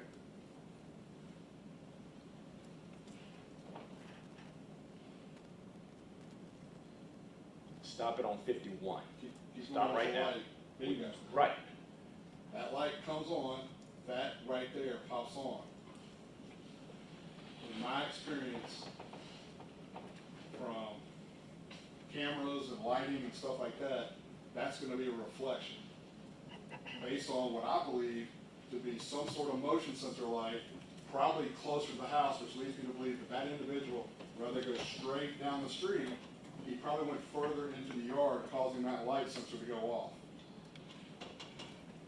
And you, 2029:53, that's when we see the light pop on. Yes, sir. You will, I guess, admit that there is a reflection at the back of that vehicle, correct? Correct. And you will also tend to the fact that there have been two vehicles that have passed that vehicle, right? Correct. I mean, passed that Correct. van. And you also will agree with me that the direction that Mr. Nichols walked from would be from the south side of that vehicle. In other words, the passenger side of the vehicle, Correct, on this not the side. driver's side, right? But I don't know where he went once he went there. He could have gone that way, he could have come this way, I don't know, because the camera doesn't show us. But you do see a dot at the back of that vehicle, yes or no? I do. And you can cut the light on and you can go back to your seat if you like, at this point.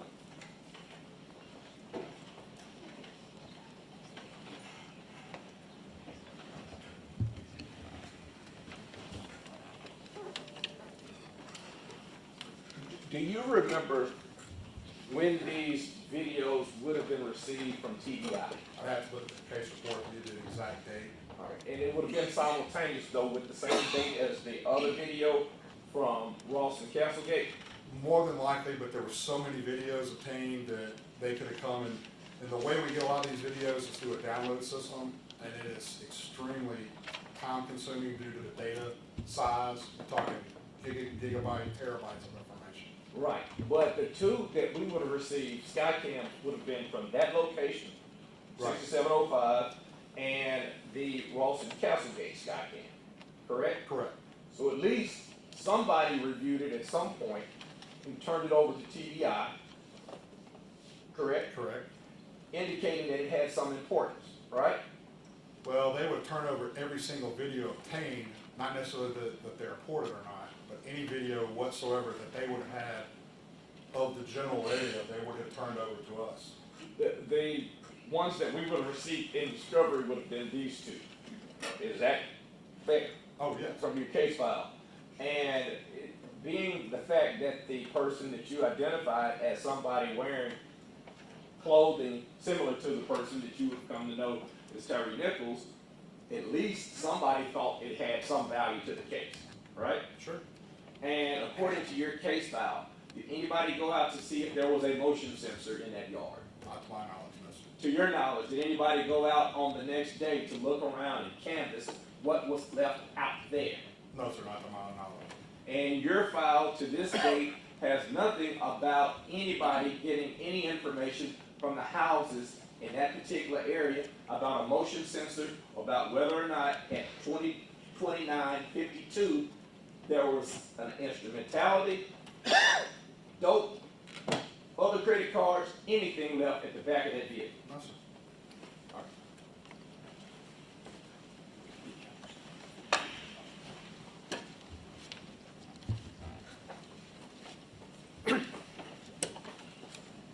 All right, Mr. Sting.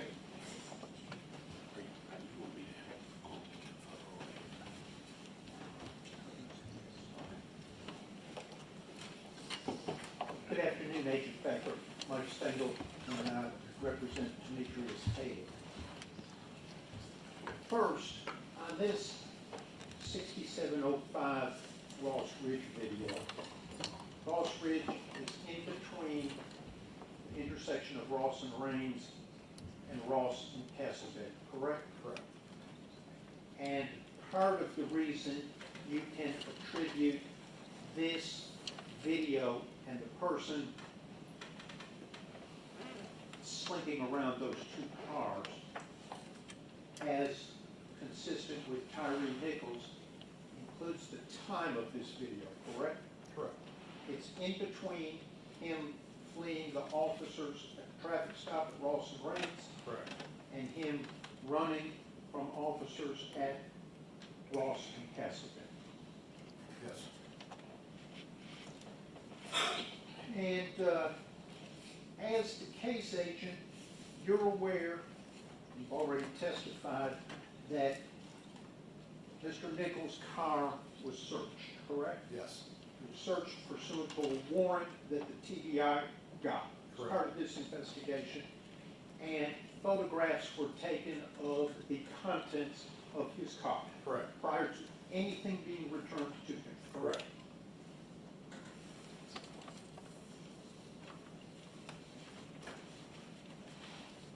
I'm going to show you 8 or 9 pictures and ask if you recognize them as some of the pictures. There were Sure.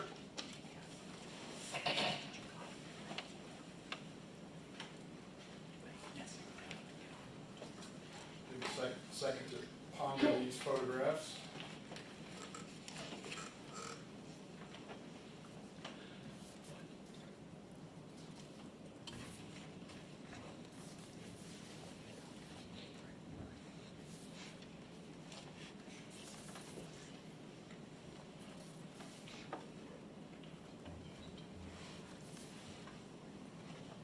Sure, these were, I believe, things that were photographed from the contents of the vehicle. Okay, those are photographs that were taken from the content of, some of the contents Sure. of the vehicle during the search by TBI agents. Sure. Correct? You want to do that? Your Honor, I'd ask that those be marked as the next numbered exhibit.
before I get permission to publish these, Agent Baker, there are credit cards, debit cards, correct? Yes. That were found in the car. And when law enforcement took the pictures, some of the names and numbers were blanked out, correct? I believe so, yes. If I may publish that. Is this a photograph of a Visa commercial card that was in Mr. Nichols' car when it was searched? I believe so, yes, sir. This is the back. Yes, sir. Here is another picture of a credit card that was in his vehicle when it was searched, correct? Correct. A picture of the back of that Yes, car. yes, sir. And here is a picture of a learner's permit for an Oswaldo Garcia Pena that was in his car at the time it was searched, correct? Correct. Picture of the back of that learner's permit, correct? Sure. The picture of a Inquis debit card that was in his vehicle at the time, correct? Correct. And a picture of a back of a MasterCard that was in his vehicle, correct? Correct. And a picture of a high school ID for a Jordan Riley that was in his car at the time of the search, correct? Correct. And to your knowledge, those documents were returned to the Nichols family as part of the contents of his car, I correct? believe so, yes, sir. Now, you also testified that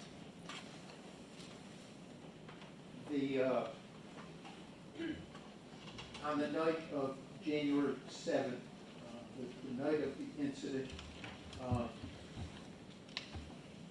boots were seized from 6 officers, correct? Correct. And they were submitted to the TBI to be tested, correct? Correct. And you, as the lead case agent, received a report, forensic biology report, is that it? That's correct. Okay, that, So that's gonna be, basically, that's gonna be our DNA unit. DNA unit, that's the result of the DNA testing on the boots and other DNA testing related to this case. Correct. And it includes the boots seized from the officers, correct? Correct. I'd ask that that be marked as the next numbered exhibit.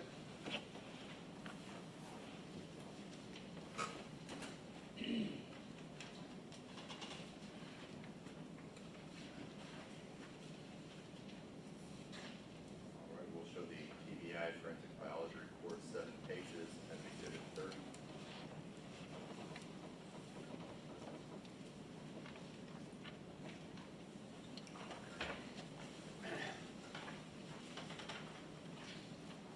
I'm going to pass you one more document.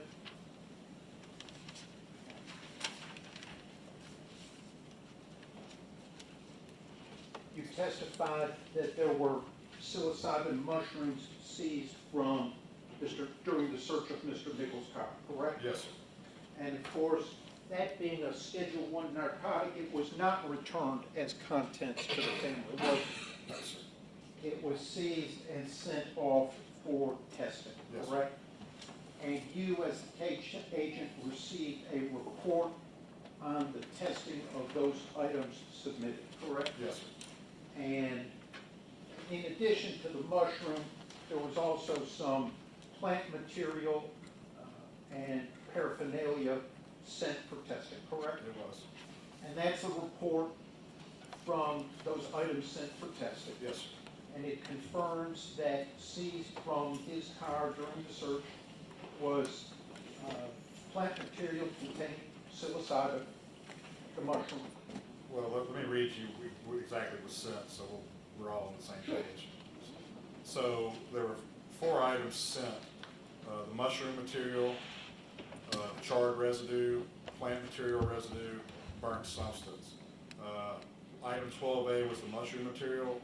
That was a positive for psilocybin. I have the worst time pronouncing it. 1.77 grams. 13A, which is a charred residue, that tested positive for delta 9, which is basically a cannabinoid marijuana. 13B, plant material residue, that also tested positive for cannabis. And then 14A, the burnt substance, was 0.06 grams, and that testified positive for cannabinoid. Let's get that remarked the next one.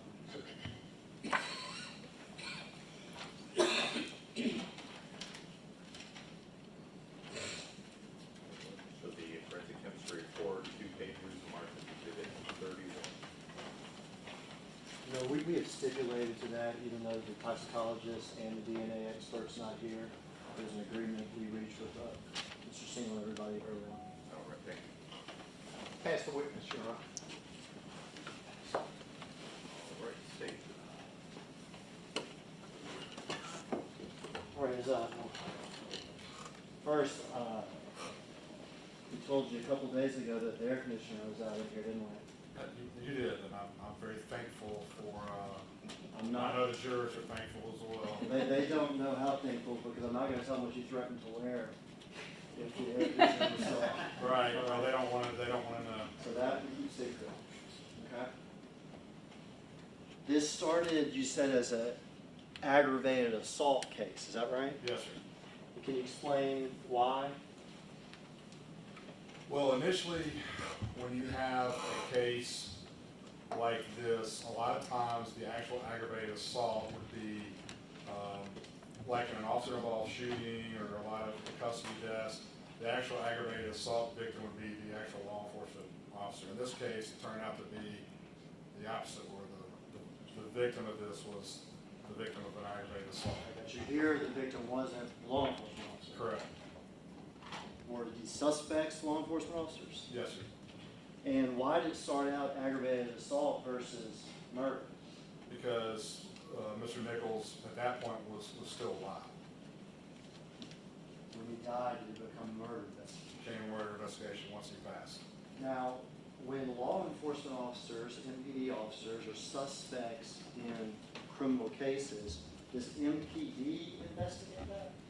A lot of times they do. In this case, since it was such a serious issue, and then it was determined to be what we would call an in-custody death, 99% of the time the TBI is when you call it in to investigate.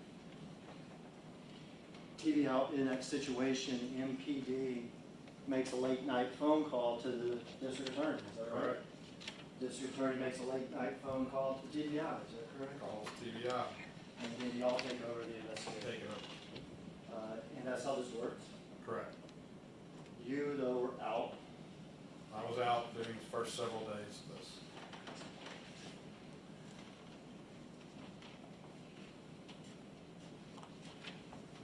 There's another, I don't want to say law enforcement, but there's another agency involved in this investigation. Now, let me see what I mean.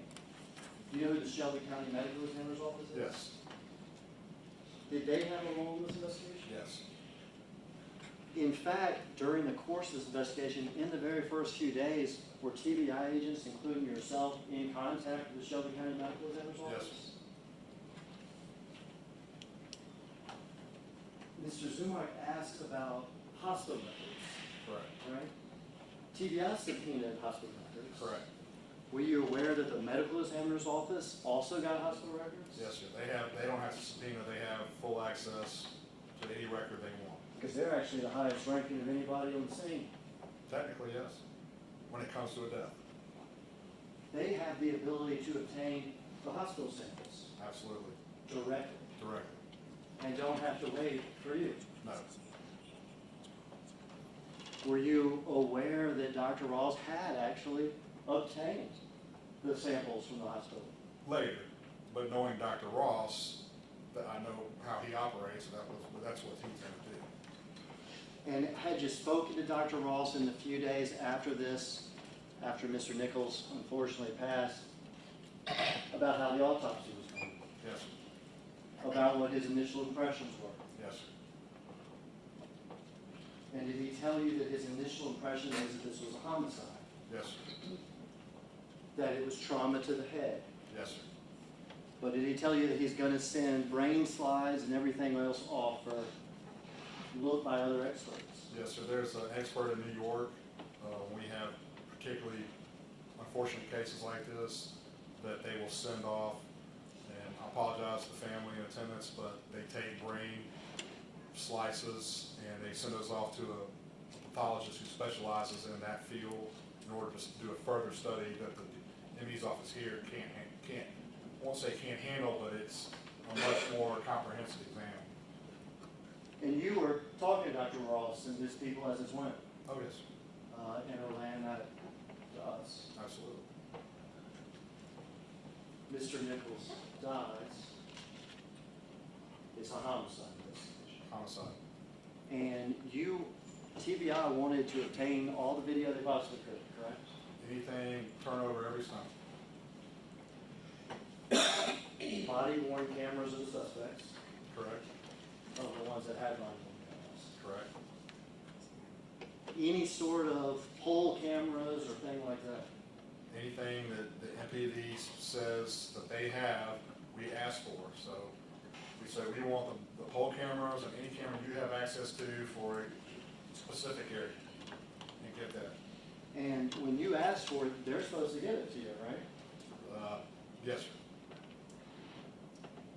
Are they supposed to be trying to investigate themselves and doing their own review of tape and stuff?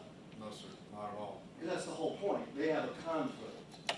We are TBI, we are known as an independent agency. We are totally independent. We don't answer to anybody basically except for this attorney. So they turn over videos to you. Correct. Your agents review the various videos, is that correct? Numerous videos. And was there one video in particular that got everybody's attention immediately? Yes. And what video is that? That was the video that actually saw the major incident, reason why we're here, basically. Pretty deep in the neighborhood. Yes, sir.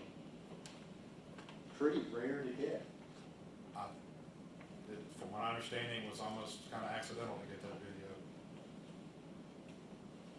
Once you saw that video, were you still interested in investigating? Do you understand what I'm saying? Did you rephrase that? When you saw the video, did you believe there was criminal conduct that needed further investigation? Oh, yes. On behalf of whom? Well, the officers that needed, from my view of what happened in that video, we need to further investigate the circumstances of that, From what you saw. from what we saw. And would it be fair to say the kicks to the head? Yes, sir. Would it be fair to say the punches with people with the arms? Yes, sir. Would it be fair to say the kicks on the ground? Yes, sir. Would it be fair to say what was not told to medical personnel? Yes, sir.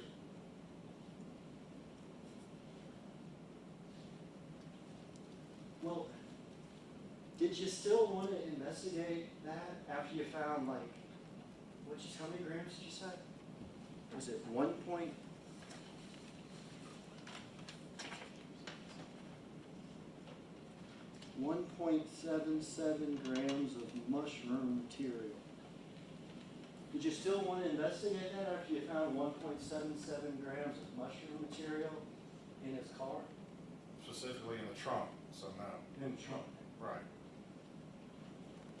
So you find 1.77 grams of mushrooms here in the trunk, and y'all say, hey, he had some mushrooms in his car, let's forget this whole thing. That's not how we operate. Is that how anybody operates? Not to my knowledge. When y'all found some gift cards and debit cards and a credit card and a school ID or whatever in his car, at that point, did you say, let's just not investigate this? No, sir, because honestly, the cards that actually we just saw, to me, look like gift cards. I don't know whose those are, I assume they were his. The ID, I don't know if it's stolen, I don't know if it was a friend, if it was left in the car, but to me, it had no direct bearing on what I was asked to investigate. Yeah, and let's assume they are stolen. If let's say there's some stolen cards in his car, let's say that. Say they would say everything in that car was stolen, it still has, to me, no bearing on the seriousness of the case I was asked to investigate. I was not asked to investigate stolen credit cards or contents of the vehicle. Because you have a little bit of mushroom material in your car, what happens next to you is still a crime, right? Yes, sir. Because you have some cards, gift cards or credit cards, whatever you want to assume they are in your car, what happens next to you is still a crime, right? Correct. And if I'm right, y'all found this, obviously, after all this happened, correct? Yes, sir. These police officers here on trial and the other two, they hadn't found it. No, sir. They didn't even know about it. No, sir. So is it fair to say that what happened on that poll cam, the surprise, the coincidence, the luck of catching that, has nothing to do with the mushroom material in the car, the cards in the car, or anything else these officers didn't even know about? No, sir. So you just keep investigating? No, sir.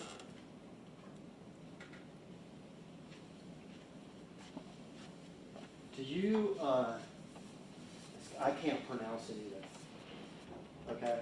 Psilocybin or, you know, I can't pronounce it either.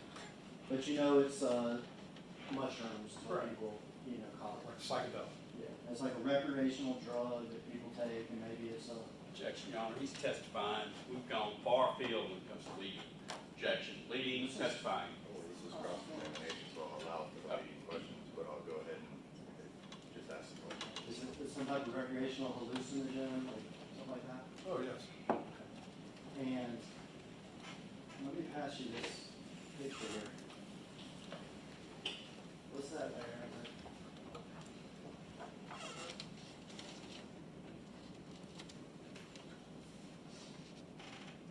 Is that just some sort of burnt material or something? Is that the mushroom that we're talking about? I don't know what that is. Yeah, because it's just hard to say. Right. Because 1.7 grams is how much of something? I mean, I think a dollar bill weighs a gram. So a dollar, You go now. Have you had occasion to arrest people for having mushrooms before? it's been years, but the last time was because the person had a gigantic Ziploc bag. Oh, big huge bag. Huge bag, yeah. But I've never arrested anybody for a mushroom or anything like that. Something like you sell almost. Oh, yeah, there was definitely, it was a distribution ring. The guy with the gigantic bag of all those mushrooms, did he have superhuman strength? Little bitty guy. Your experience, have you ever found mushroom use associated with superhuman strength? Not to my, from my experience, not. It's a psychedelic. Correct. You ever found marijuana associated with superhuman strength? Yeah, I'm going to dig to qualifications. He's not qualified as an expert in any of these areas. He can testify to his experience, but he's not a pathologist. He's not been attended by this person as any sort of pharmacologist. He doesn't have any sort of testimony or any sort of credentials that we can rely on, pharmacokinetics, nothing along those lines. He's not testifying. He's not testified as an expert. I'll withdraw that and lay a foundation. Have you arrested people with marijuana before? Yes, sir. Over Memphis, huh? Yes, sir. You arrested people under the influence of marijuana before? Yes, sir. Have you found those people that have superhuman strength? Not one time, very peaceful.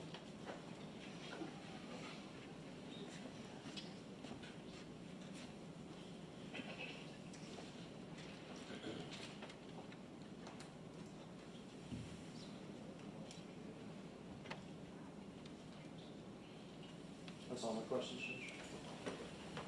Agent Baker, Mr. Hagerman went through a series of scenarios with you. Oh, we found a small mushroom. Stop investigating this death. No one suggested to you to shift your sights over to Tyre Nichols and away from the death. Right? No one suggested that. No, sir. Okay, so those questions about, gee, you should have stopped what you were doing, but the police officers didn't go look at Tyre Nichols. No one suggested that to you, right? You gotta rephrase that. Okay. I didn't phrase the question, sir. It was a ludicrous question. No one asked you to stop investigating Tyre Nichols, and no one told you to stop investigating the police officers when you found these things. No. My question to you is, in conducting an investigation, it's a very broad investigation to determine what was going on when this incident happened, right? Correct. There was allegations of resisting arrest, right? Correct. So you have to look into why this, I think you called him a victim, why the victim was involved with the police that night anyway, right? Correct. And one of those very reasonable conclusions would be that the victim, as you call him, had evidence of crime in his car and was attempting to get away from that car. Isn't that a fair assumption? It could be, or And if you were investigating it, you would pick up the phone and you'd call someone named Kelly Rogers or Pena Garcia or Jordan Riley and say, can you explain to us, sir, how your IDs and credit cards ended up in this car? If you were investigating. yeah, but I wouldn't investigate that. That's right. That's all I'm having. I've noticed when this side of the table asks you questions, Your Honor, object to this question already. Can we approach?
not at the time that you were out for COVID, but at some point you became the lead case agent on behalf of TDI.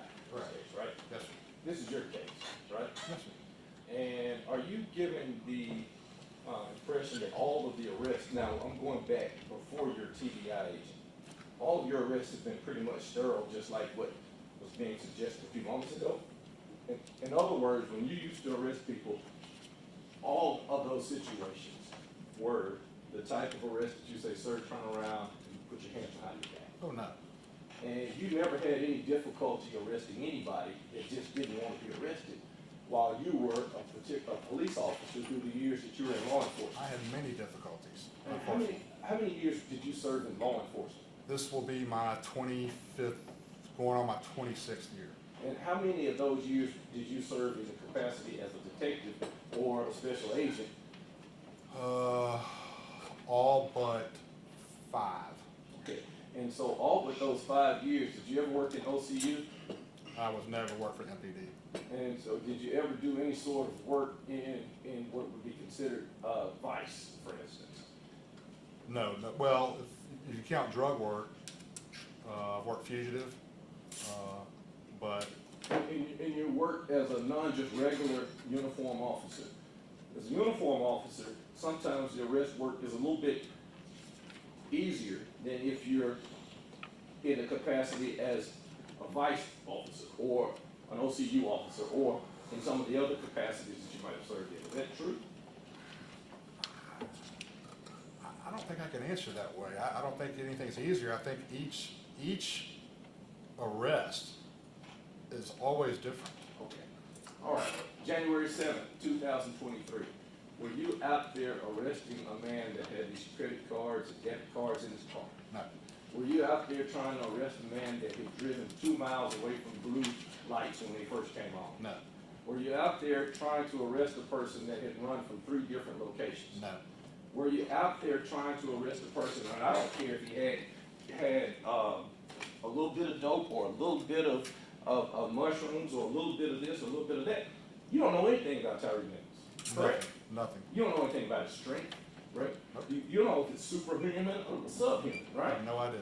And out there on that particular night, you could not place yourself in the position of either Tyre Bean or anybody sitting here on trial. Absolutely not. So your testimony regarding superhuman strength and all that stuff, that is what he's asking you. What we're asking you about is your conduct in this particular investigation and what your file has. You did not investigate Mr. Nichols as it relates to why he would have been motivated to run, right? No, You didn't investigate Mr. Nichols regarding why he did not want bracelets put on him. no, And you don't know anything about his strength, about how much he resisted, any of that, right? well, I mean, I can see on the video how he resisted, He was actively resisting in the video. but I No, can't, no, that's no, let me that's the finish. question. Let me finish. No, excuse me. He's gonna ask a question, make sure you give him the opportunity to answer the question. Yes, sir. So go ahead and ask the question, let him have the opportunity to answer. Yes, sir. Now, proceed. Yes, sir. You just said he was actively resisting, correct? From the video that you watched. Correct. Right. And you weren't out there to know how difficult it would have been to get him to stop actively resisting. Absolutely not. That's all we want. Nothing further, Your Honor. You were gonna complete your answer and you didn't get to. You were asked about his resistance in the video. You know, I'm not there. I can't put myself in those officers' shoes. I mean, I think he's trying to get that. You want to put yourself in the officer's shoes. You know, I want to know what they did, what they saw, but based on the investigation, this is what I saw. But I can't tell you Mr. Nichols' strength. I can't tell you anything about his past because I don't know. And that's what I want you to know, or the jury to know, that I have no idea about Mr. Nichols' history. I was asked to work a case involving the death of Mr. Nichols. And what was the reason behind it, and who possibly caused it, turn over that information to the district attorney and let them decide how to move forward. And what you turned over included that poll cam footage Yes, that you consider crucial. absolutely. Anything else of this witness? No. Thank you. Your Honor, what do you mean do it? Okay.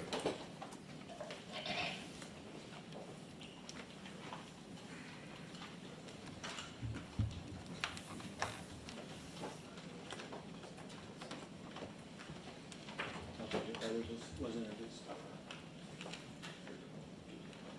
I'll take it. It wasn't Oh, Oh. Your Honor, at this time, we would call Preston Hemphill to the stand. Before we bring that witness, is there anybody that needs a break? All right, we need to take a brief recess. Court stands in recess. Jury.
Preston Hemphill to the stage, Your Honor.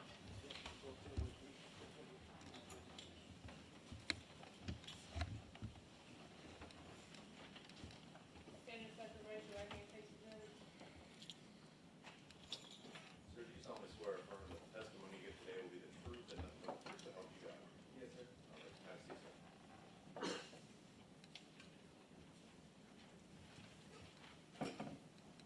you can proceed. Good afternoon. Good afternoon. Would you state and spell your first and last name for the court reporter, please? Yes, sir. First name is Preston, Preston. Last name is Hemphill, Hemphill.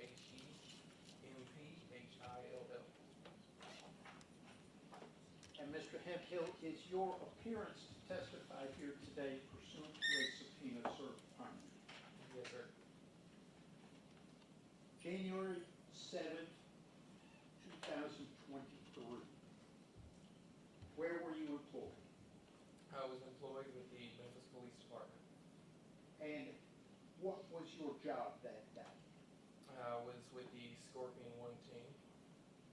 And what was the Scorpion team's purpose back then?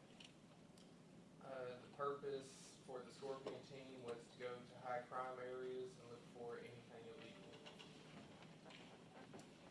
And how did it go about? How did officers of the Scorpion 1 team go about that at that time?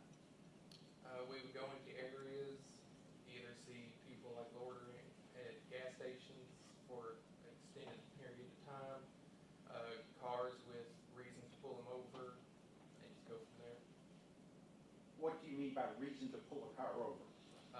Tags expired after so long, of not using, or a brake light burnt out, or not even turning your headlights on. Just, Traffic violation. yes, sir. And what was your uniform that day? It was a pair of black uniform pants, a black t-shirt that said police on the front, and my external vest that said Memphis Police across the chest with my body cam. And did you carry any weapons as part of your uniform? Yes, sir. What weapons did you carry? I had a taser, my duty issued pistol, pepper spray, and an baton. And were you required, as part of your employment as a police officer, to carry those weapons? Yes, sir. And that included your duty service revolver, correct? Pistol, yes, sir. What was your shift that night? I believe it was 6 o'clock at night till 2 in the morning. And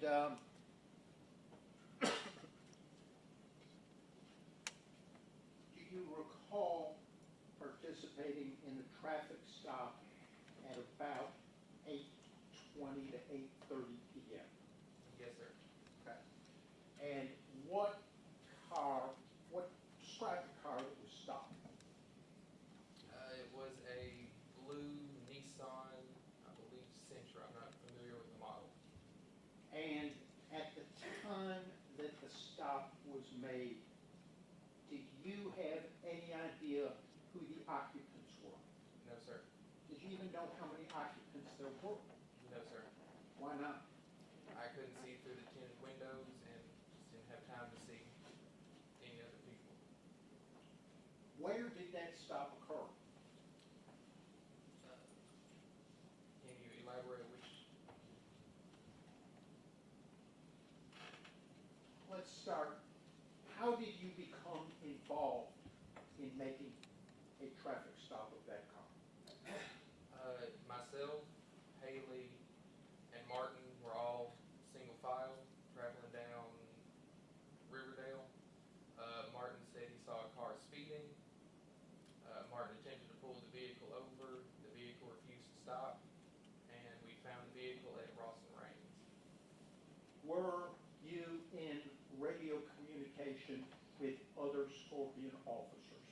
Yes, sir. And you used the names Martin and Haley. Do you recall first names?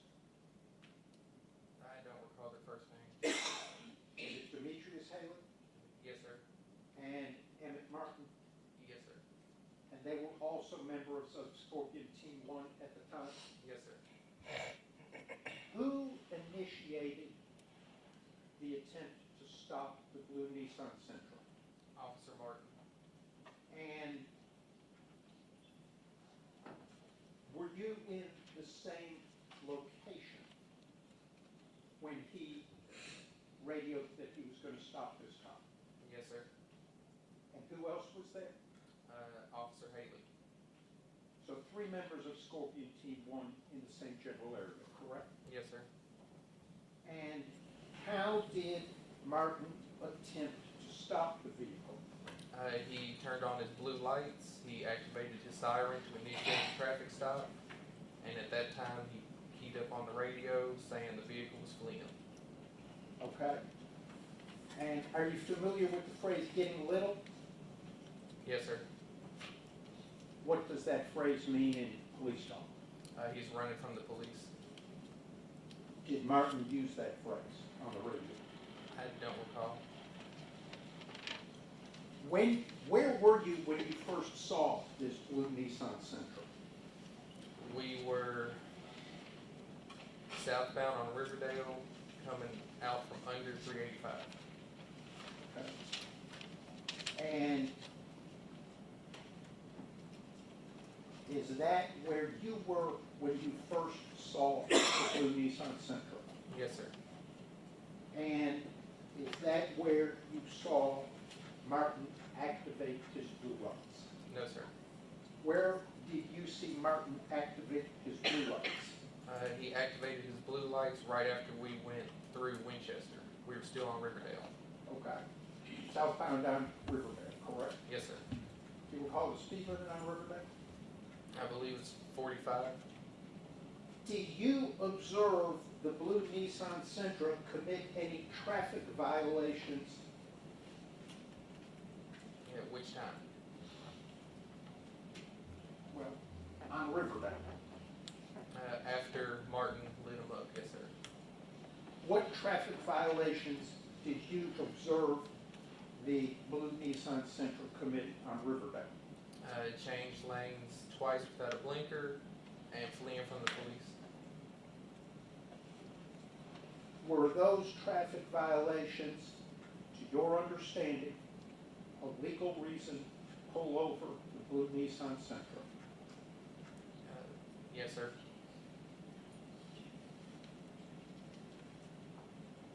Did you continue following the blue Nissan Sentra? Yes, sir. Who else continued following it? It was myself, Officer Haley, and Officer Martin. And where did the pursuit continue? We were traveling south on Riverdale.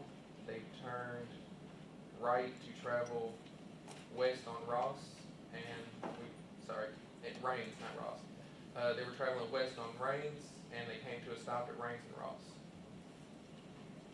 Were you able to observe the Sentra the entire time you were following it down Riverdale and Rains? No, sir. Why not? Officer Haley and Martin passed me, and I was in the back. How fast, well, you said it was 45 on Riverdale, correct? Yes, sir. What's the speed limit on that section of Rains? I believe it's 45 as well. Okay.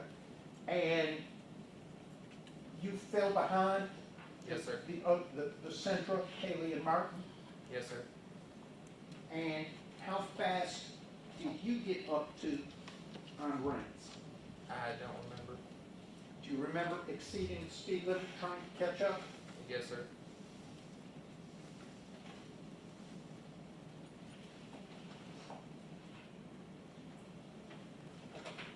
Did the blue Nissan Sentra's actions on Riverdale increase the risk of the traffic stop? Yes, sir. Why and how? Reckless driving, getting away from the police, and just fleeing from the police increases the risk of the traffic stop. Tell the jury a little bit about your training about the risk of traffic stops and categories of risk. Yes. So we had roughly two categories. You know, you had the normal, to an extent, traffic stop where, you know, someone pulls over, possibly give them a ticket, probably just a warning, let them go. You also have what they call high-risk traffic stops, where it might be someone with a warrant, someone that wants nothing to do with the police, and you just need to stay on your toes on that type of traffic stop. So that one you called high risk, correct? Yes, sir. What's the other type called? I don't remember the specific name, but I would just say just a normal, low-risk, run-of-the-mill traffic stop. Okay. Before you pull a car over, how do you determine whether it's run-of-the-mill, low risk or high risk? You just get the sense after you've been an officer for a little bit. If the person's moving around a lot inside the car, if you can't see inside the windows, just little things for you to, you know, I need to pay attention to this. And some of those things you saw on Riverdale, correct? Yes, sir. And that included fleeing and not pulling over. Yes, sir. Continued, you described it as reckless driving, Yes, sir. and those switching lanes Switching without. and speeding, yes, sir.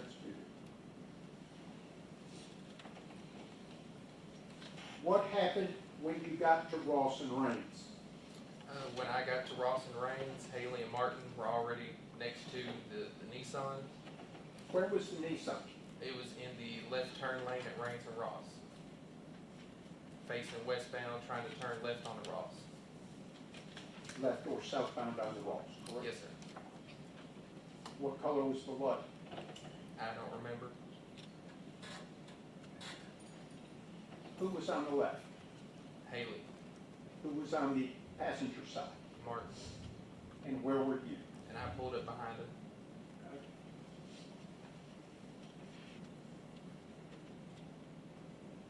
Did, at the point that you arrived, was there anything else that elevated the risk of this traffic stop from your perspective?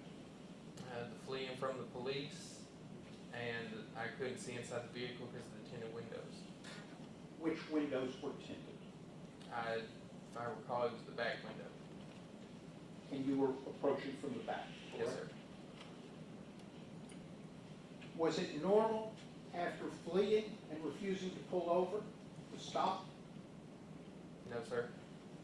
Did that concern you at the time? Yes, sir.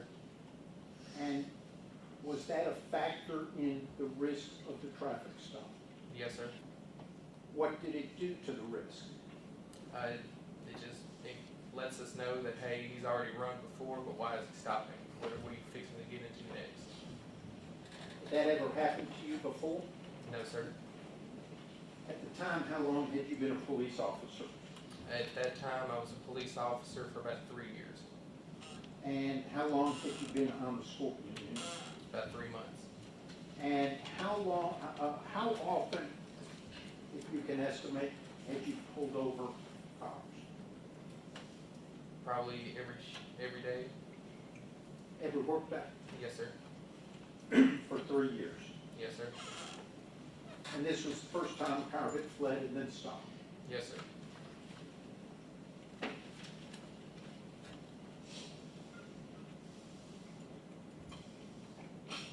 Describe what happened when you got there. When I arrived, I saw Haley and Martin approaching the car. I drew my pistol because a high-risk traffic stop, and since he stopped, like, what's fixing to happen? Once I saw Haley and Martin getting into the car is when I put my pistol up and ran up to the car. Who approached the driver's side? Haley. And what was he saying?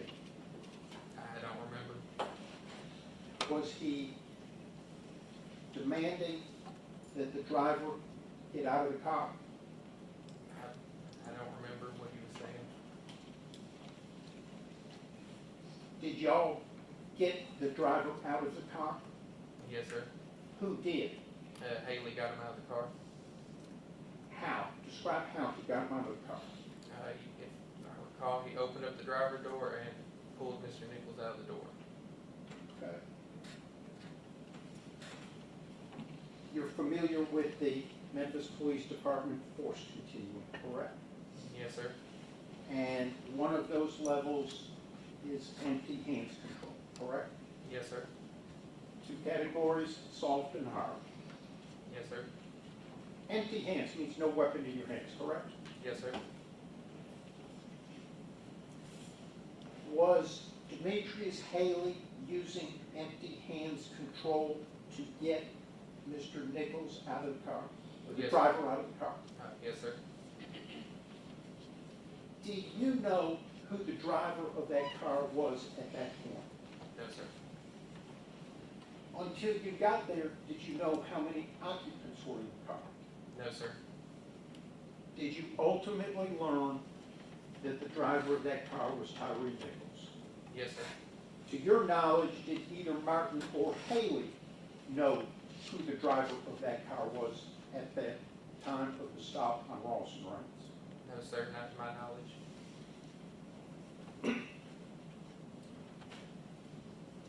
What happened when Haley got the driver out of the car?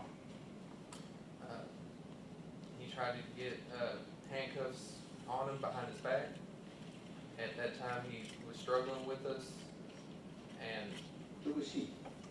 Mr. Nichols.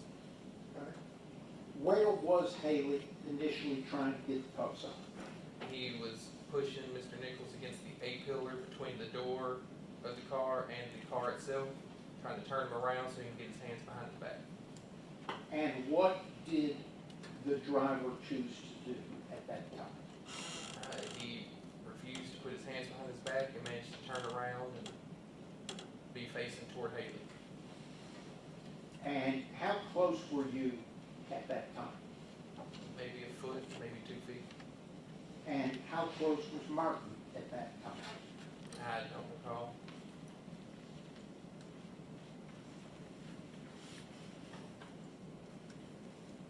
What, during that time when the driver spun around in the A-frame, what did you hear Martin say? I heard Martin scream, "Let go of my gun." What did that statement by a fellow officer mean to you? That someone's probably fixing to get hurt. Explain why. Because if you bring a gun into this, it could go deadly. Our officers trained in gun safety. Yes, sir. Is it a serious matter to keep control of your service weapons at all times? Yes, sir. Is it potential, are you taught that it's a very serious situation if you lose control of your service weapon? Yes, sir. How did Martin's announcement change the risk at Rawson Reigns at that time? It increased the risk. How much? As high as it can go to me. Okay. And what happened next? At that time, I heard someone say, "Take him to the ground." Do you recall who said that? I believe it was Haley. And We took Mr. Nichols to the ground. He was still resisting with us. I ended up pulling my taser out. I switched it on, but never had any electricity running through it. I put it against his thigh and told him I was fixing to tase him. At that point, we had him under control for a split second. I went to go attempt to put my taser up. He broke free, and that's when Haley pepper sprayed him. And what happened with the pepper spray? It sprayed everybody. Who is everybody? Haley sprayed himself, Martin, myself, and Mr. Nichols. Okay. And you said Mr. Nichols broke free, correct? Yes, sir. What do you mean by broke free? He managed to stand up. At that point, I went to go bear hug him to hold him at the scene. He broke free from me, and at that time I saw him running toward a squad car that was still running with the door open, and that's when I fired my taser. And what happened with the taser shot? It had no effect. Do you know whether it made a good connection with the driver? I know it did not make a good connection. Did you know it at the time? At that time, no, sir. What happened next? After he fled from us, myself and Haley tried to chase after him. During that, I also didn't have my glasses. Haley was succumbing to the pepper spray. I was feeling the pepper spray then. At that time, we quit the chase. I put it out on the radio, the description, and what direction the suspect ran. And I helped Haley back to his car. Why didn't you have your glasses? During the scuffle on the ground, it fell off. Glasses pretty important to your vision. Yes, sir. How far did you run after the suspect? Probably a block. South End Ross? Yes, sir.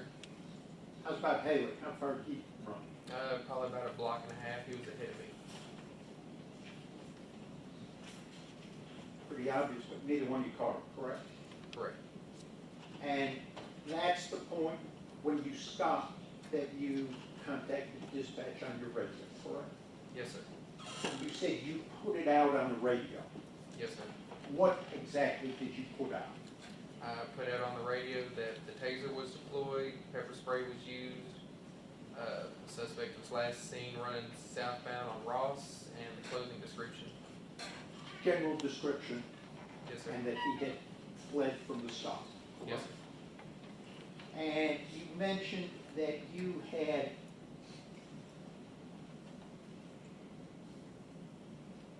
helped Haley. Yes, sir.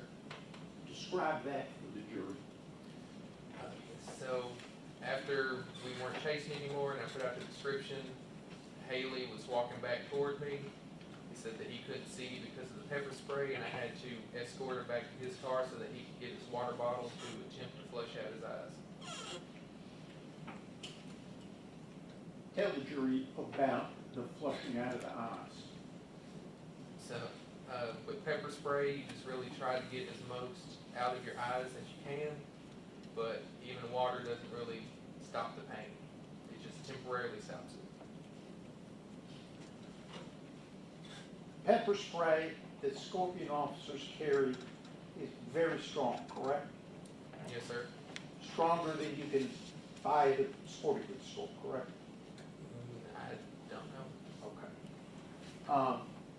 It's issued to you as part of your equipment, correct? Yes, sir. It's issued to all MPD officers. All MPD officers. And if it's used, you have to weigh the canister about how much is used, correct? Yes, sir. And how long were you, am I correct that you spent some time dumping water on Haley's face and eyes at his request? Yes, sir. He was literally trying to pry them open, correct? Yes, sir. Took a while for him to be able to open his eyes, correct? Yes, sir. Do you recall exactly how long? No, sir. Would 7.5 minutes surprise you? Yes, sir. That would be too long or not long enough? It seemed like it'd be too short to me. Okay. All of the time that this is going on, you and Haley are at Ross and Raines, correct? Yes, sir. His car's there, Yes, sir. your car's there, Yes, sir. both undercover Scorpion cars. Yes, sir. And this blue Nissan Sentra is there. Yes, sir. Martin had left, correct? Yes, sir. And while you're there, you've got some duties because you shot the taser, correct? Yes, sir. Okay. And what did you have to do? I had to first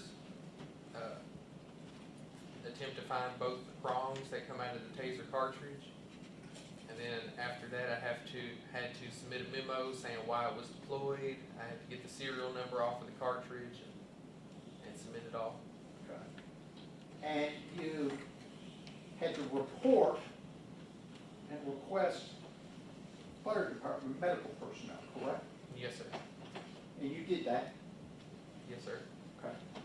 And,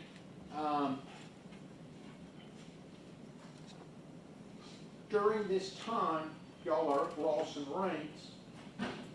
You're helping Haley with the water, right? Yes, sir.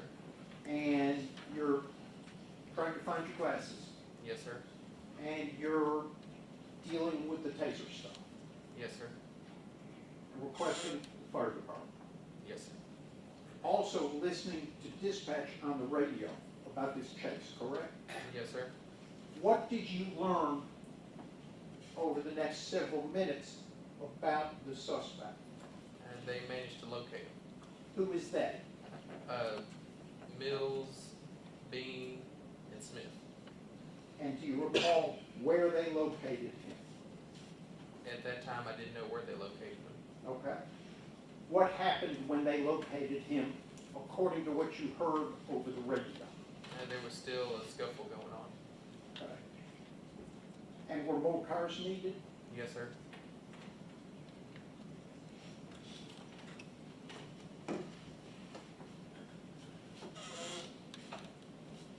At some point, did Haley leave Ross and Rains? Yes, sir.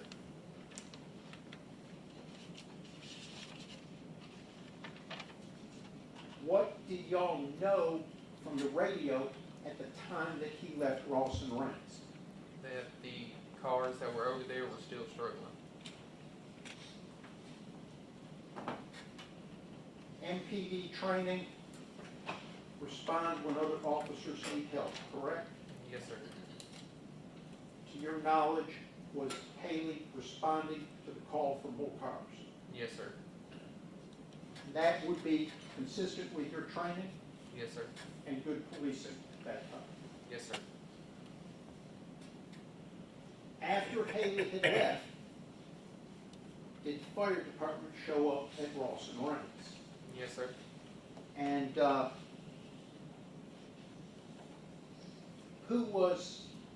what type of personnel was it? If I recall, just 2 firefighters. Were they EMTs? I don't recall. Do you recall why they arrived at Ross and Rains? Yes, sir. Why did they arrive there? 'Cause per policy, anytime an officer uses pepper spray or a taser, you have to call the fire department out. And you had done that, correct? Yes, sir. And you called them out to check out the suspect, correct? Yes, sir. And once they got there, what did you tell them? I was keying up on the radio asking if the fire department needs to go to where they are or if they were going to bring the suspect back to where I was. What ended up happening? They keyed, I believe it was Smith, keyed up on the radio saying you need to bring the fire department down to where we are. Okay. What did the fire department know from you before you sent them down there? That the suspect was at least pepper sprayed and tased. Did they learn from you that there had been a struggle Yes, sir. and that he had fled? Yes, sir.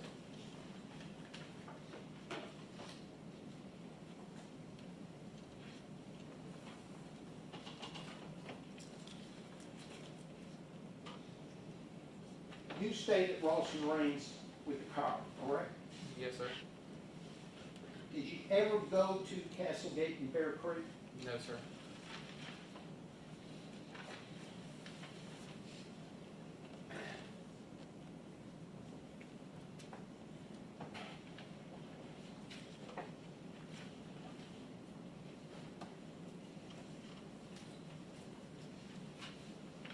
while you were at Ross and Raines, listening to the radio, was there a description of what force was used on Mr. Nichols at the other location? No, sir, not that I recall.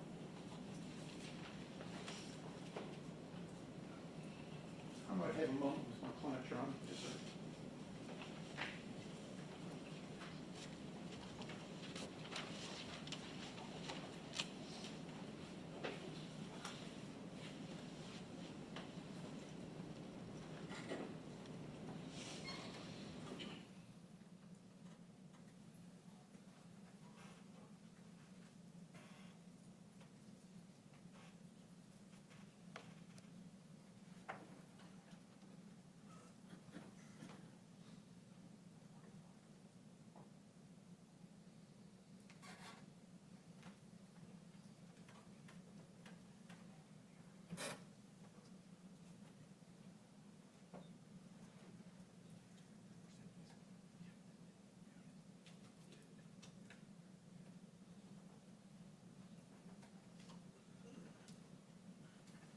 Before the driver fled Ross and Raines,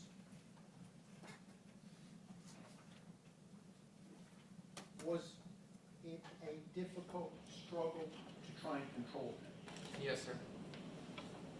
3 officers, correct? Yes, sir. 1 suspect, correct? Yes, sir. Was he able to get away from the 3 of y'all? Yes, sir. Difficult struggle? Yes, sir. And the 3 officers failed to detain him, correct? Yes, sir. When Martin said, "Let go my gun," that increased the risk because of the fear that the suspect was getting the gun, or trying to, correct? Yes, sir. And you relied on Martin's statement, correct? Yes, sir. And proper policing, proper training, following procedure was to rely on that statement, correct? Yes, sir. Had to assume it was true, Yes, sir. and did. Yes, sir. And the result was to take the suspect to the ground, Yes, sir. where he continued to not cooperate, Yes, sir. continued to avoid being handcuffed. Yes, sir. You had your taser on his thigh, Yes, sir. not electrified. Right. Yes, sir. Haley deployed pepper spray, Yes, sir. and the suspect was still able to get away. Yes, sir. Was the driver, to your knowledge, incapacitated by the pepper spray? No, sir. Did, as he was running towards the car, did the taser, I guess shot, you shoot the taser? Yes, sir. Did that incapacitate him at all? No, sir. He got away from you and Haley running after him. Yes, sir. That's all I have for this witness.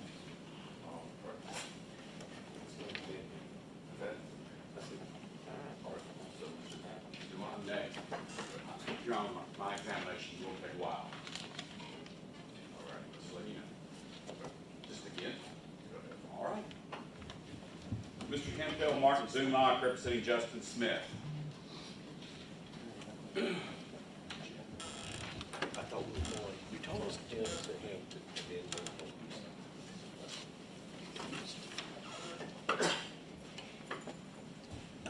I'm going to play for you. Somebody helps me connect to that screen up there. Huh?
Hemp Bill, the prosecution and I have viewed this video, but I'm gonna ask you to view this video.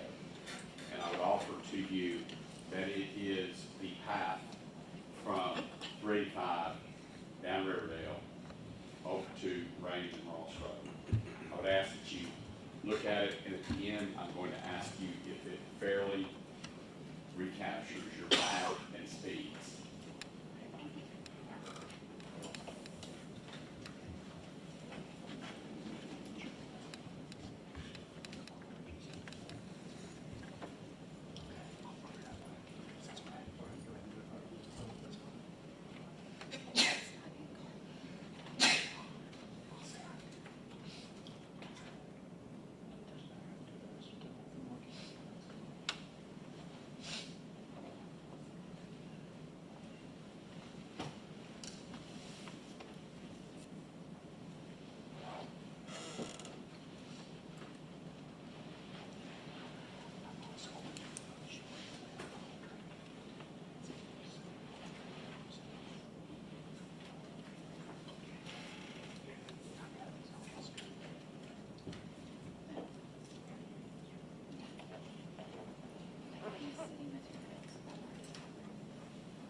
Before you answer your questions, that is not a police dash cam video, okay? But the question is, does that video accurately depict the route and method of travel of you, Martin, and Haley on the night in question, down Riverdale and on the Range Road? Yes, sir. Your Honor, we will be. Did I give it to you already? No. Your Honor, it's going to be admitted into evidence as part of the collective exhibit that we are collecting at this time. Can you give us a description of what this is? It's a video prepared with HD videography. I'm actually driving the vehicle with a videographer videotaping this at the speeds reported. I just wasn't sure if that was a dash cam of some sort or. No, it's a stabilized HD video machine. So, if the record's clear, that is the route taken by Martin, Haley, and you in pursuing Tyre Nichols down Riverdale and then over on Yes, sir. the Range Road. Is that right? Yes, sir.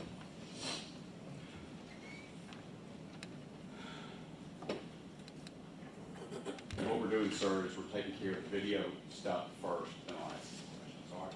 I'm now going to show Mr. Hill's body worn camera, and instead of watching it all, because I think it's an hour and 52 minutes, I will be going to, we'll play it, and then I'll hit pause and ask you questions, okay? All right. And I'm only gonna go to that limit that we said we were going to, okay?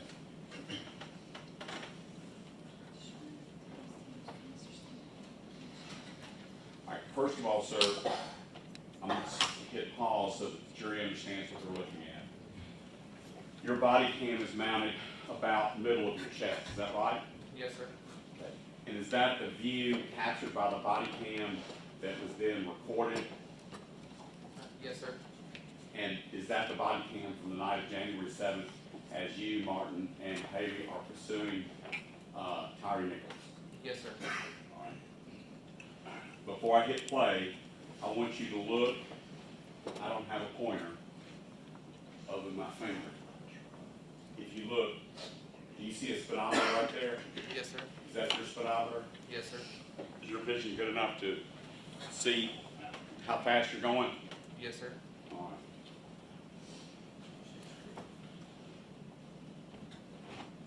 right. I would offer to you, this is where you're about to make your right-hand turn on the Lanes Road at Marathon gas station, okay? All right.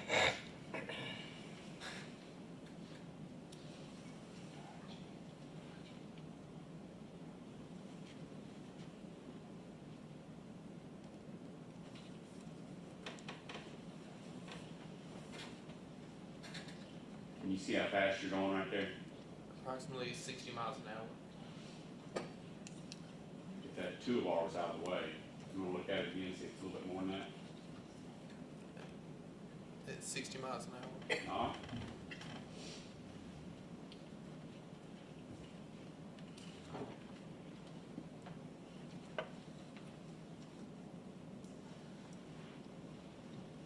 Did you testify earlier that as you made the right-hand turn on the reins, Martin and Haley were in front of you, Yes, sir.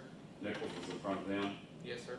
And did you testify that even at whatever speed that was, 60, 64, whatever it was, all three cars were getting away from you? Yes, sir. Does that mean they're going faster than you? Yes, sir.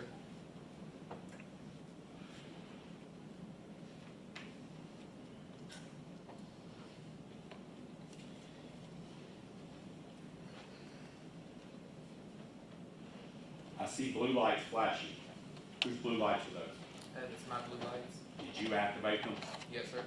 When, the way MPD body cams are set up, when you activate your blue lights, does your body cam, if it was not already recorded, would it begin recording? Not with the undercover cars at the time. Okay. You have to what? You have to manually hit the button for it to start recording. Both video and audio, correct? Yes, sir. When you got out of the car, did you activate the audio on your body-worn camera? Yes, sir. And if you had not, we would not have audio, is that right? Correct. Yes, sir.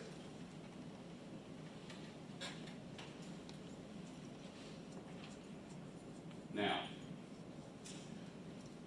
the car directly in front of your car, you just got out of, whose car is that? Mr. Nichols. The car just to the left of Tyre Nichols' car is whose car? Officer Haley's. If you look just in front of Tyre Nichols' car, you see a tire and a rim of another car. Is that right? Yes, sir. And whose car is that? Officer Martin. You will see a man at the passenger door of Tyre Nichols' car. Who is that? That is Officer Martin. All right. Do we see Haley in this clip yet? Yes, sir. Right there on the far left of the car on the left side, by the tail light. I understand. Okay. Y'all really gonna stay on top of me on this, okay? So I hit pause at 20:24:46. Ready?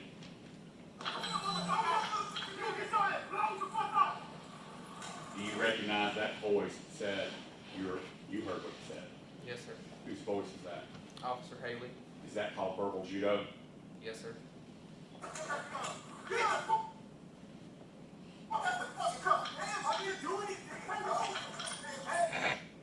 stopping it at, trying to stop it at 20:24:58. We heard a voice saying, I'm not doing anything. something like that. Whose voice was that? Mr. Nichols.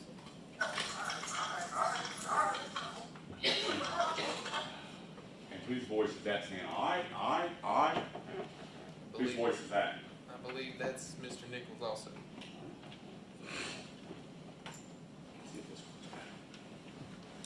And that was at 2025-01. 2025-01, using wristwatch time is 8:25, is that right? Yes, sir.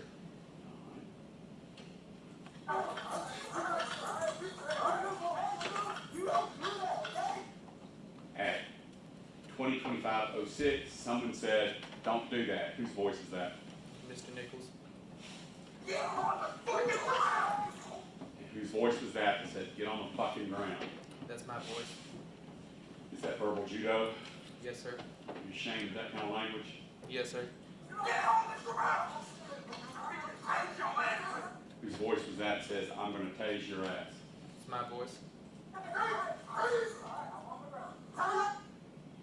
We heard a voice saying, tasing. Whose voice was that? Martin.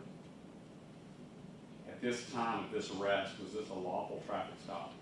Yes, sir. The mission of the Scorpion team, as directed by the Memphis Police Department, was to make traffic stops on infractions which may be minor in order to come into contact with those people that may be taking part in illegal things. Is that right? Yes, sir. You're not the one that made that policy. Is that right? Yes, sir. I did not.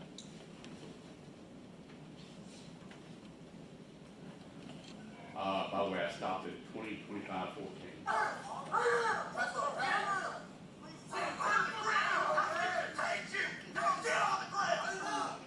Now, that is a picture of what, sir?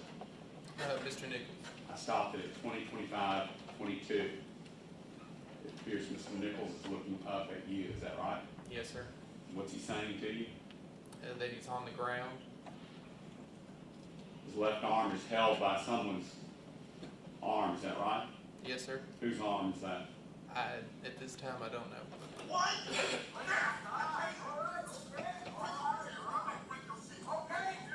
Who just said what we just heard? Officer Haley. Oh, you want to catch me? I stopped it at 2025-28, starting up again.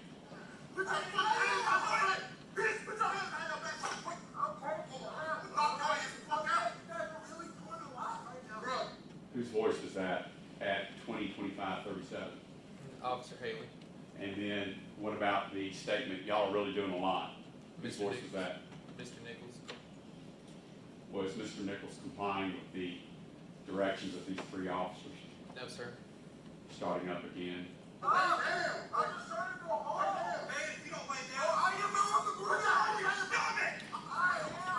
Whose voice stopped at 2025-44? Whose voice was that about getting on the stomach? That was my voice. Did he get on his stomach? No, sir. Did he ever get on his stomach? No, sir.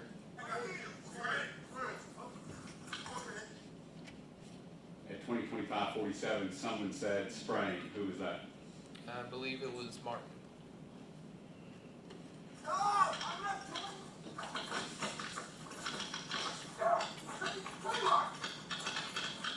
going to stop right here at 2025-54.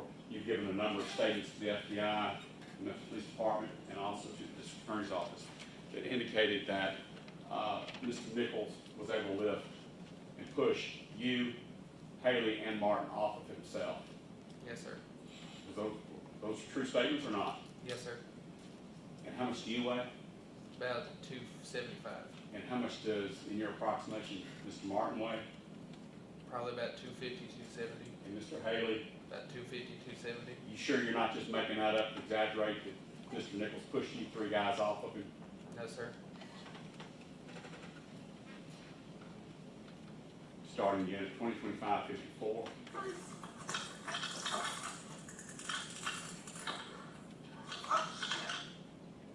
Was that an attempt to fire a taser?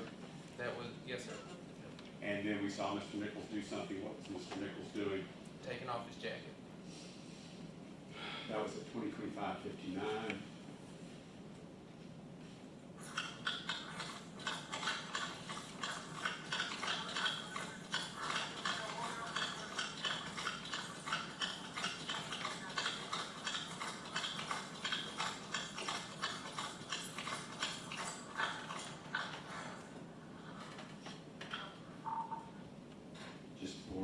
20:26:19 or 8:26 PM, I see a figure appears to be walking back towards you. Who is that? It's Officer Haley. Haley got ahead of you, is that right? Yes, sir. 2938, where it rains and Ross. Taser was deployed. Suspect is running down Ross.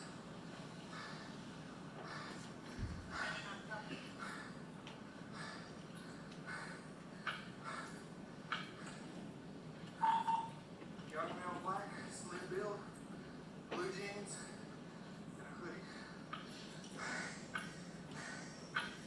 That I stopped it at 20:26:46. That radio call that you just made, did that go Ridgeway precinct wide or Scorpion only? Ridgeway station wide. And when we call a station, that's a precinct, is that right? Yes, sir.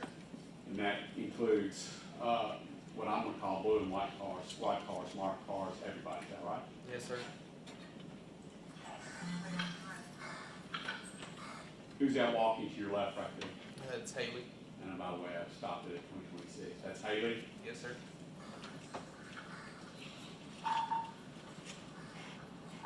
Southbound on Ross, where we last saw her.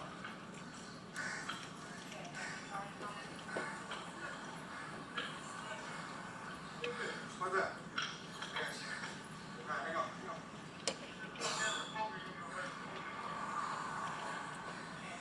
Ready? All right, just started. One of the problems back here. You take Haley by the arm, it appears I stopped at 20:27:22. You took Haley by the arm. Why did you take Haley by the arm? He was unable to see because of the pepper spray. In order to cross traffic. Yeah. And also across the street. Yes, sir. Started again. All right, your car's right in front of you. My car, go for a walk. All right, hang on.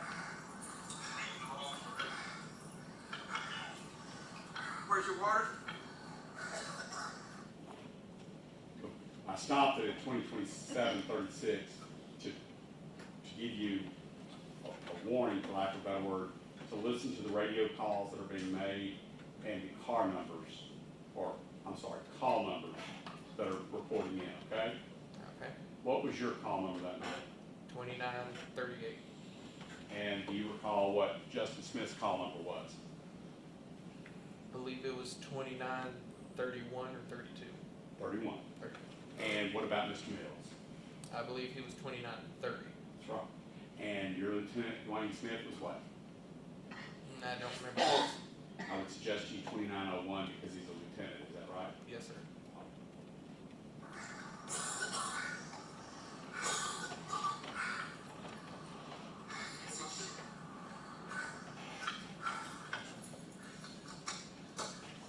Okay, I got you.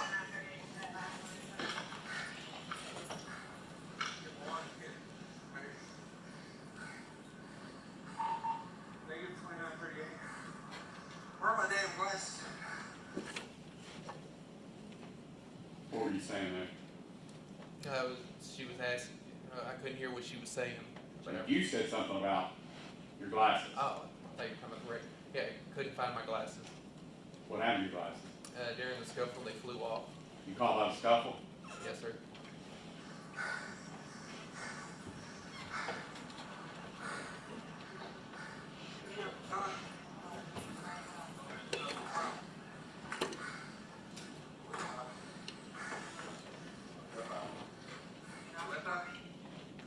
Stopped it at 20:28:18. That's Haley that you're pouring water on? Yes, sir. Where's Martin? I believe he's already left the scene to go find Mr. Nichols. It is what? His caller? Yes, sir. Okay.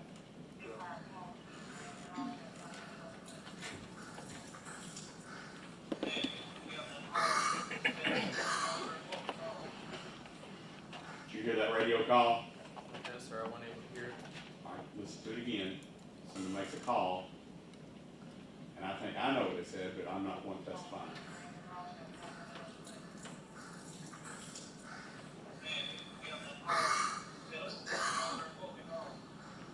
You recognize that voice? It sounded like Officer Smith. Asking for what? For more cars?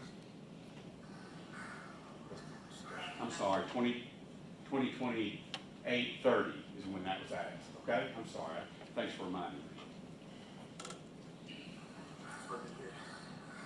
Let that again?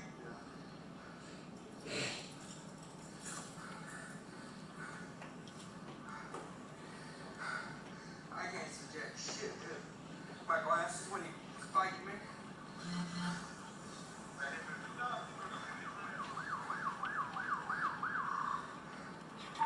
Negative, we just saw him running down Ross. What made you laugh? Yeah.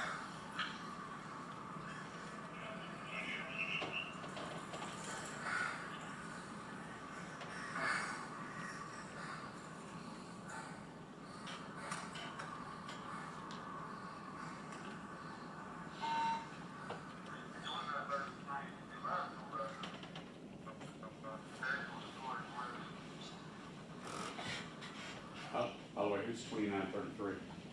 33, I believe it's Martin.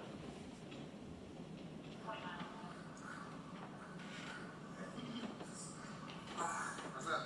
Right eye. Are you ready?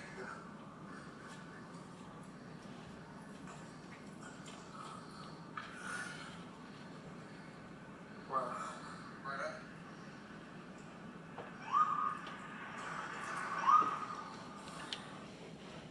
Is that a police siren? Yes, sir.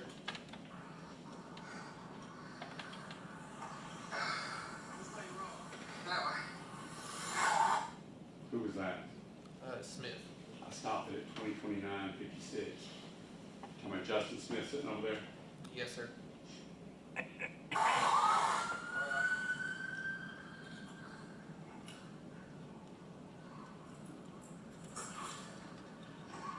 I gotta find my glasses and get this damn taser downloaded.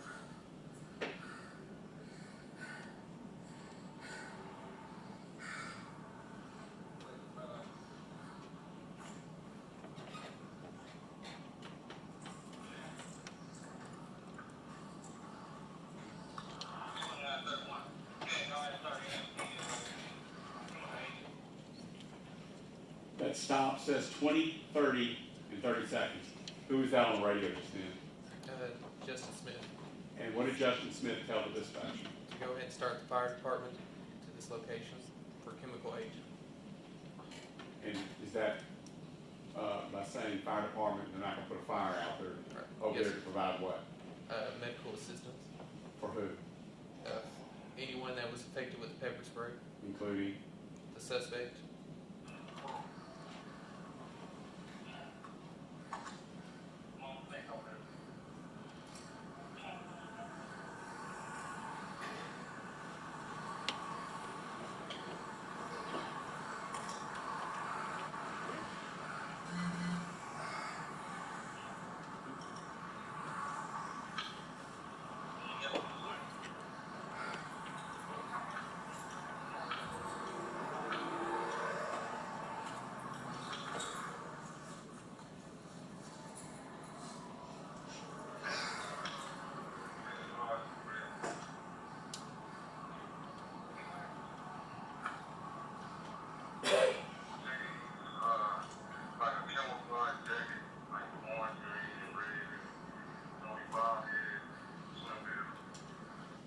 Stopped at 20:31:24. That's 8:31 p.m.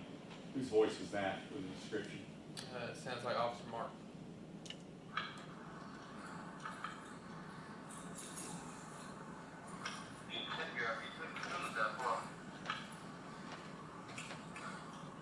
Stopped at 20:31:34. Whose voice was that about not getting far? I wasn't able to hear it. Okay.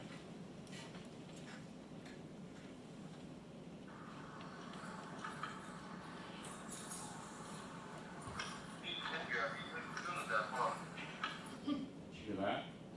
Yes. His voice was. I don't know. Okay. I think he's with you though, right? Yes, sir.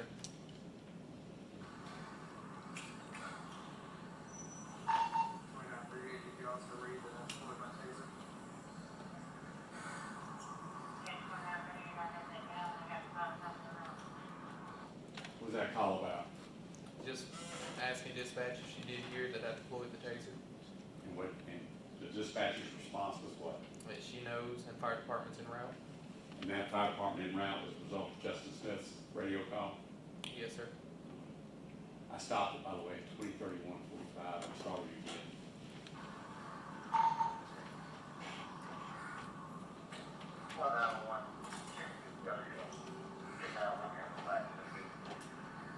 Did you hear that call? I heard 2901, but I couldn't understand the other stuff. Would it help if you listened to it again? Possibly, yes, sir. All right. We'll listen to it one time, see if you pick up what Lieutenant Smith says.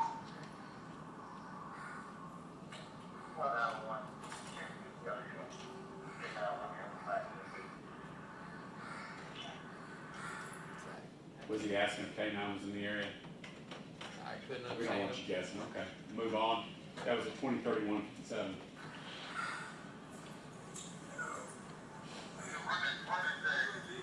That way. Thin male, black, blue jeans, and a plaid jacket.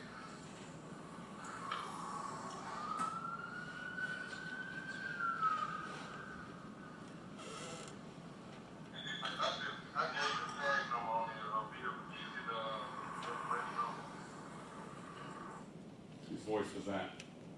That sounded like Officer Martin. Good right now? Can you at least open your eyes?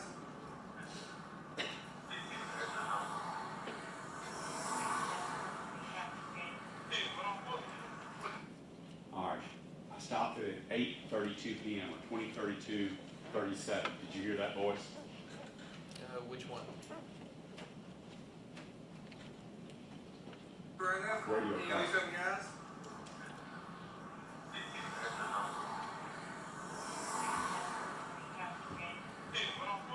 You found the wrong.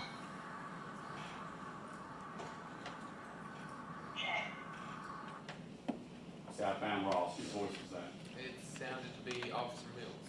All right. Moving on, that was at 20:32:44. So that's 8:32 p.m., almost 8:33 p.m. That radio call went out. Go ahead.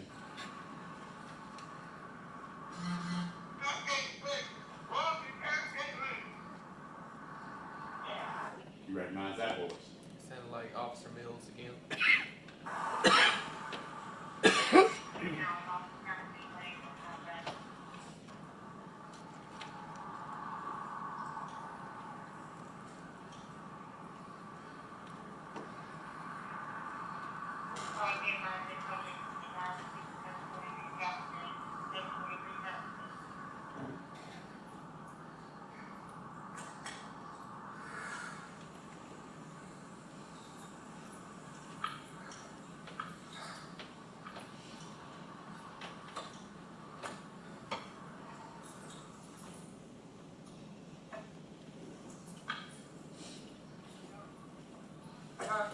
Martin and all them are over there chasing them. Shit, you sprayed me too, but luckily you didn't get my eyes just on my eyebrow. Oh, let's stop his ass. Okay, before we get to the radio call, so I have to rewind it. You made a comment there. What was your comment? That I hope they stomped his ass. Gave you a reason to believe that anybody was gonna stomp anybody's ass. No, sir. What'd you mean by it? It just from being pissed off at the situation, from being pepper sprayed and losing my glasses and just angry. I'm gonna rewind it 10 seconds so that you can then hear a radio call go out, okay, after your statement, okay? Luckily you didn't get my eyes just on my eyebrow. Oh, let's stop his ass.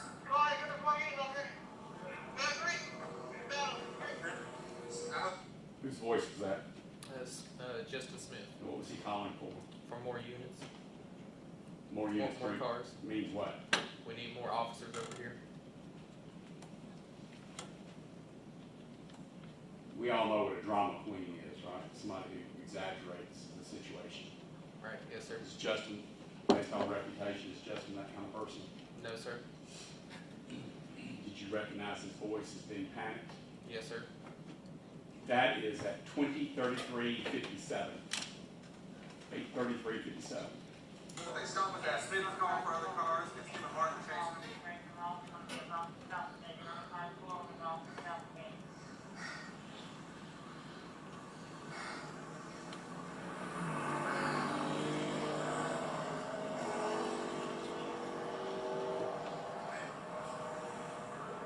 Sure.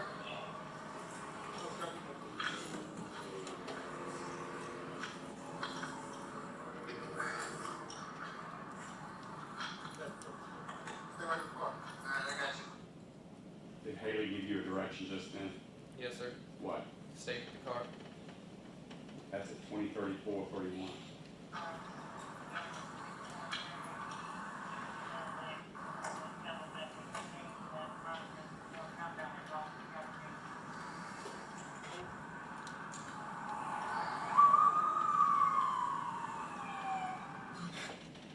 Justin Smith called across dispatch to have dispatch send more cars. Yes, sir. That include Haley. Yes, sir. I stopped it at 20:34:47. Starting again. Whose voice was that? Sound like Justin Smith. What'd he say? I wasn't able to understand him.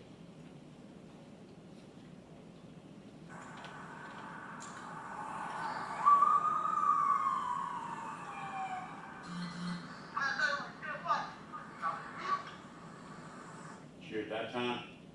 I believe he said the suspect was still fighting. That was at 20:34:52. Did you hear that? Yes, sir. Did you recognize his voice? I couldn't hear the voice again. Did you hear what the words were? Yes, sir. What did it say? You give me your motherfucking hands.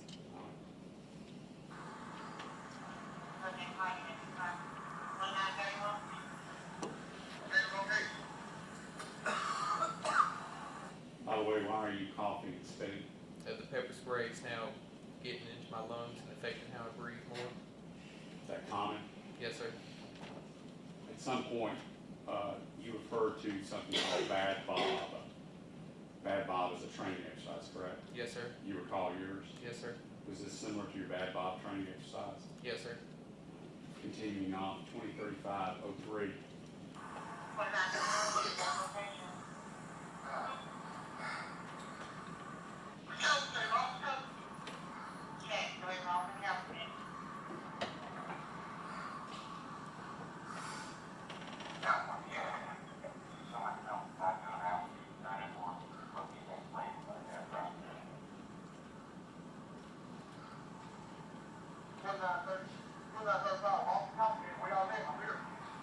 Whose voice was that?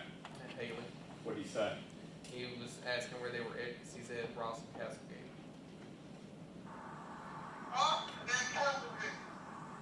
Whose voice was that? It sounded like Mills. And it was giving the location? Yes, sir.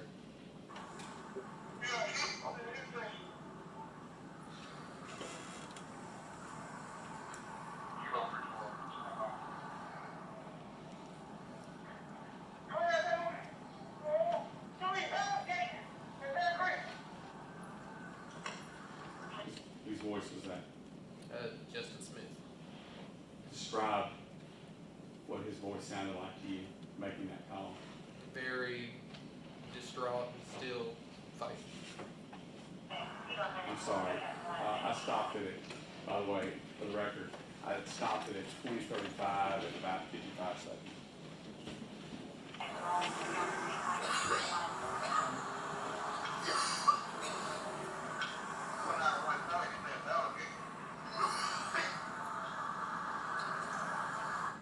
By the way, we hear sirens in the background.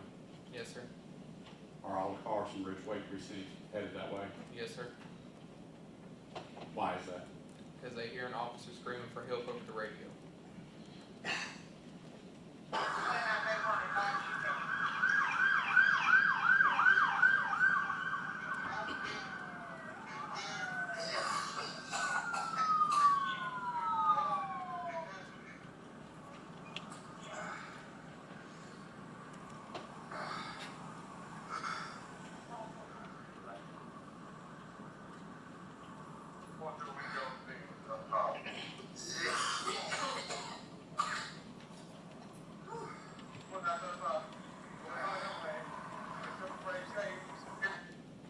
was that saying, what he said? Whose voice was that? Can we hear it one more time? Sure.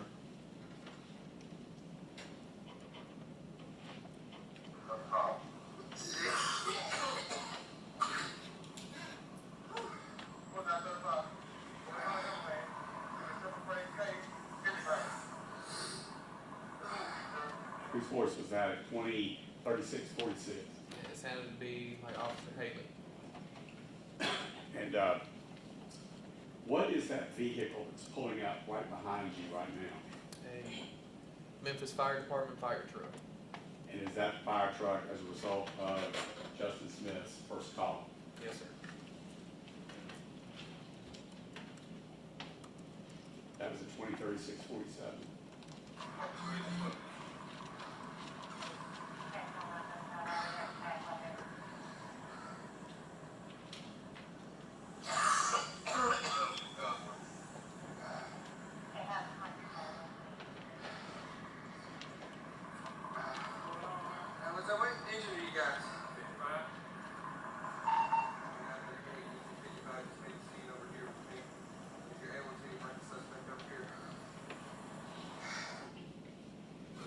You just made a radio call out to who? To the dispatcher. To do what? To ask the cars at Bear Creek and Castlegate, do I need to send the fire department over there, or are you bringing him back to the fire department? Because the suspect is over at Bear Creek and Cascade, is that right? Yes, sir. So the person you're asking about bringing him over to me, or do I need to send him down to you? We're talking about the suspect, right? Yes, sir. Not Haley, not you, but the suspect, is that right? Yes, sir. Find your pepper spray. Yeah, we were fighting to do. By the way, these are Memphis Fire Department personnel, but you've been involved in this case now for over 2.5 years. Do you know those firemen's names for the juries? If you don't, just say you don't. I believe the white firefighter is Robert Long. Okay, Long. But you're pretty sure of that from your involvement in this case? Yes, sir. That's Long, the white one? Okay. I tased them and it was sprayed. Okay. I think they're fixing to bring him over here because they're further down there when he took off running. I mean, you know that. No, I know. So, did you call? You got me, yeah, we called you. But you the one that got sprayed. Or was it for the patient? It was for the suspect. I was just there away. No, we were on the ground and I fucking said I'm spraying him. She sprayed all of us. So they took the patient away to bring him back. He took off running, they just got him. Oh, okay. Yeah. Y'all hit those? Well, one of the prongs did hit him with the taser, so I don't know if you guys need to take it out, look at it. Hell, I don't even know if it's still on. Yeah. Just to cover our ass, we just called you guys. Okay.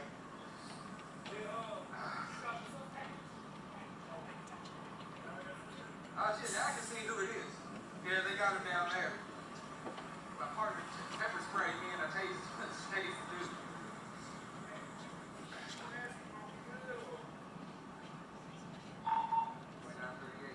Does the fire department need to come down to you, or are you bringing them back down here? Come down here, bring them down here. All right. Whose voice was that? Justin Smith. Telling you to do what? To send the fire department down to where they are. Send those two guys, Yes, sir. EMTs, paramedics, wherever they are. Yes, sir. Yeah, just go Hold on, down a couple streets and you should be able to see. I'm trying my best. 20, 38, 47-ish. Okay? All right. So I'm stopping it at 20, 38, 53. At that point, you're telling people down at Bear Creek and Cascade that you're sending those EMTs, paramedics down there to them. Is that right? Yes, sir.